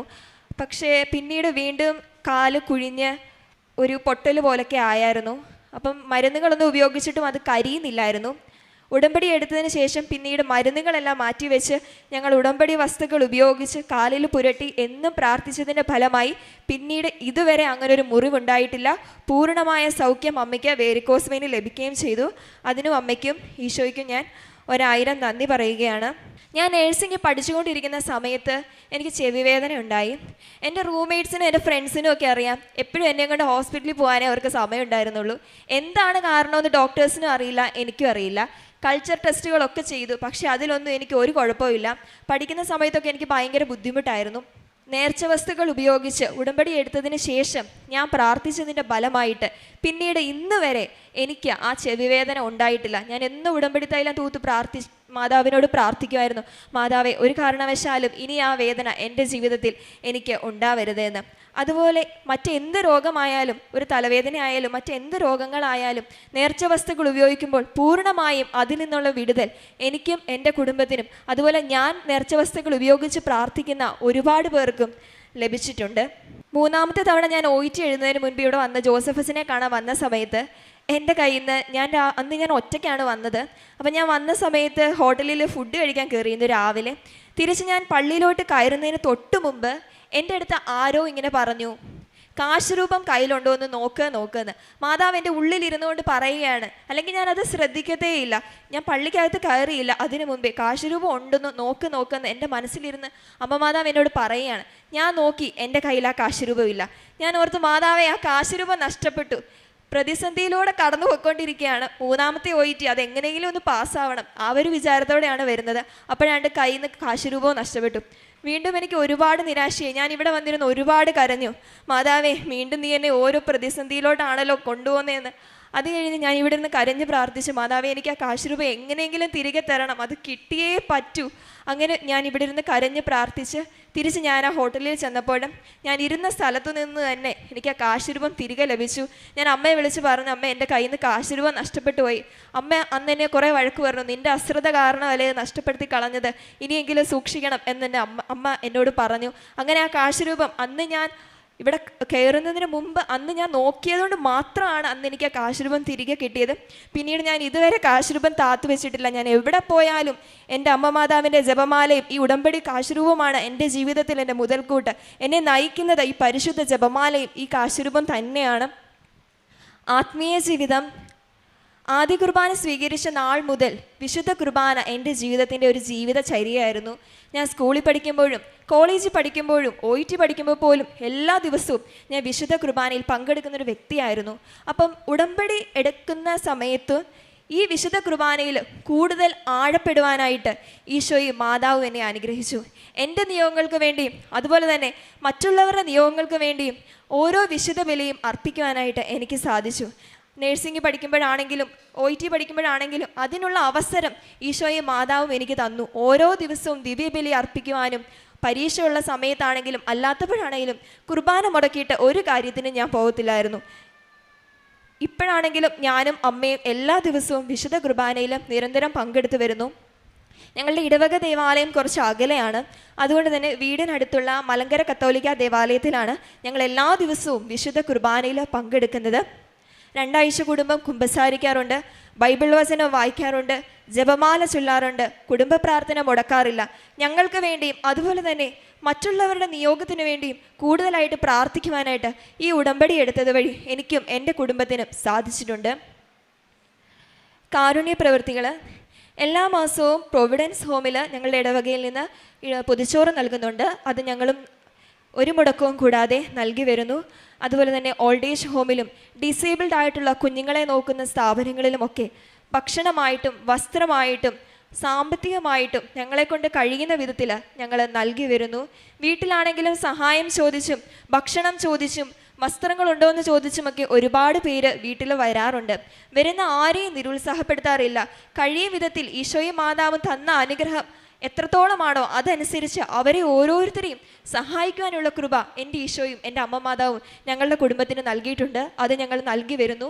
അതുപോലെ തന്നെ എവിടെ യാത്ര പോയാലും ഞങ്ങൾ പൊതിച്ചോറ് കയ്യിലെടുക്കും. അർഹിക്കുന്നവർക്ക് അത് നൽകുവാനായിട്ട് ഉള്ള ഒരു അനുഗ്രഹം എനിക്കും എൻ്റെ കുടുംബത്തിനും കിട്ടിയിട്ടുണ്ട്. അതുപോലെ പ്രേക്ഷിത പ്രവർത്തനം എന്ന് പറയുന്നത് പത്രം ഞങ്ങൾ കൂടുതലായിട്ടും പൊതുമേഖലയിലാണ് നൽകുന്നത്.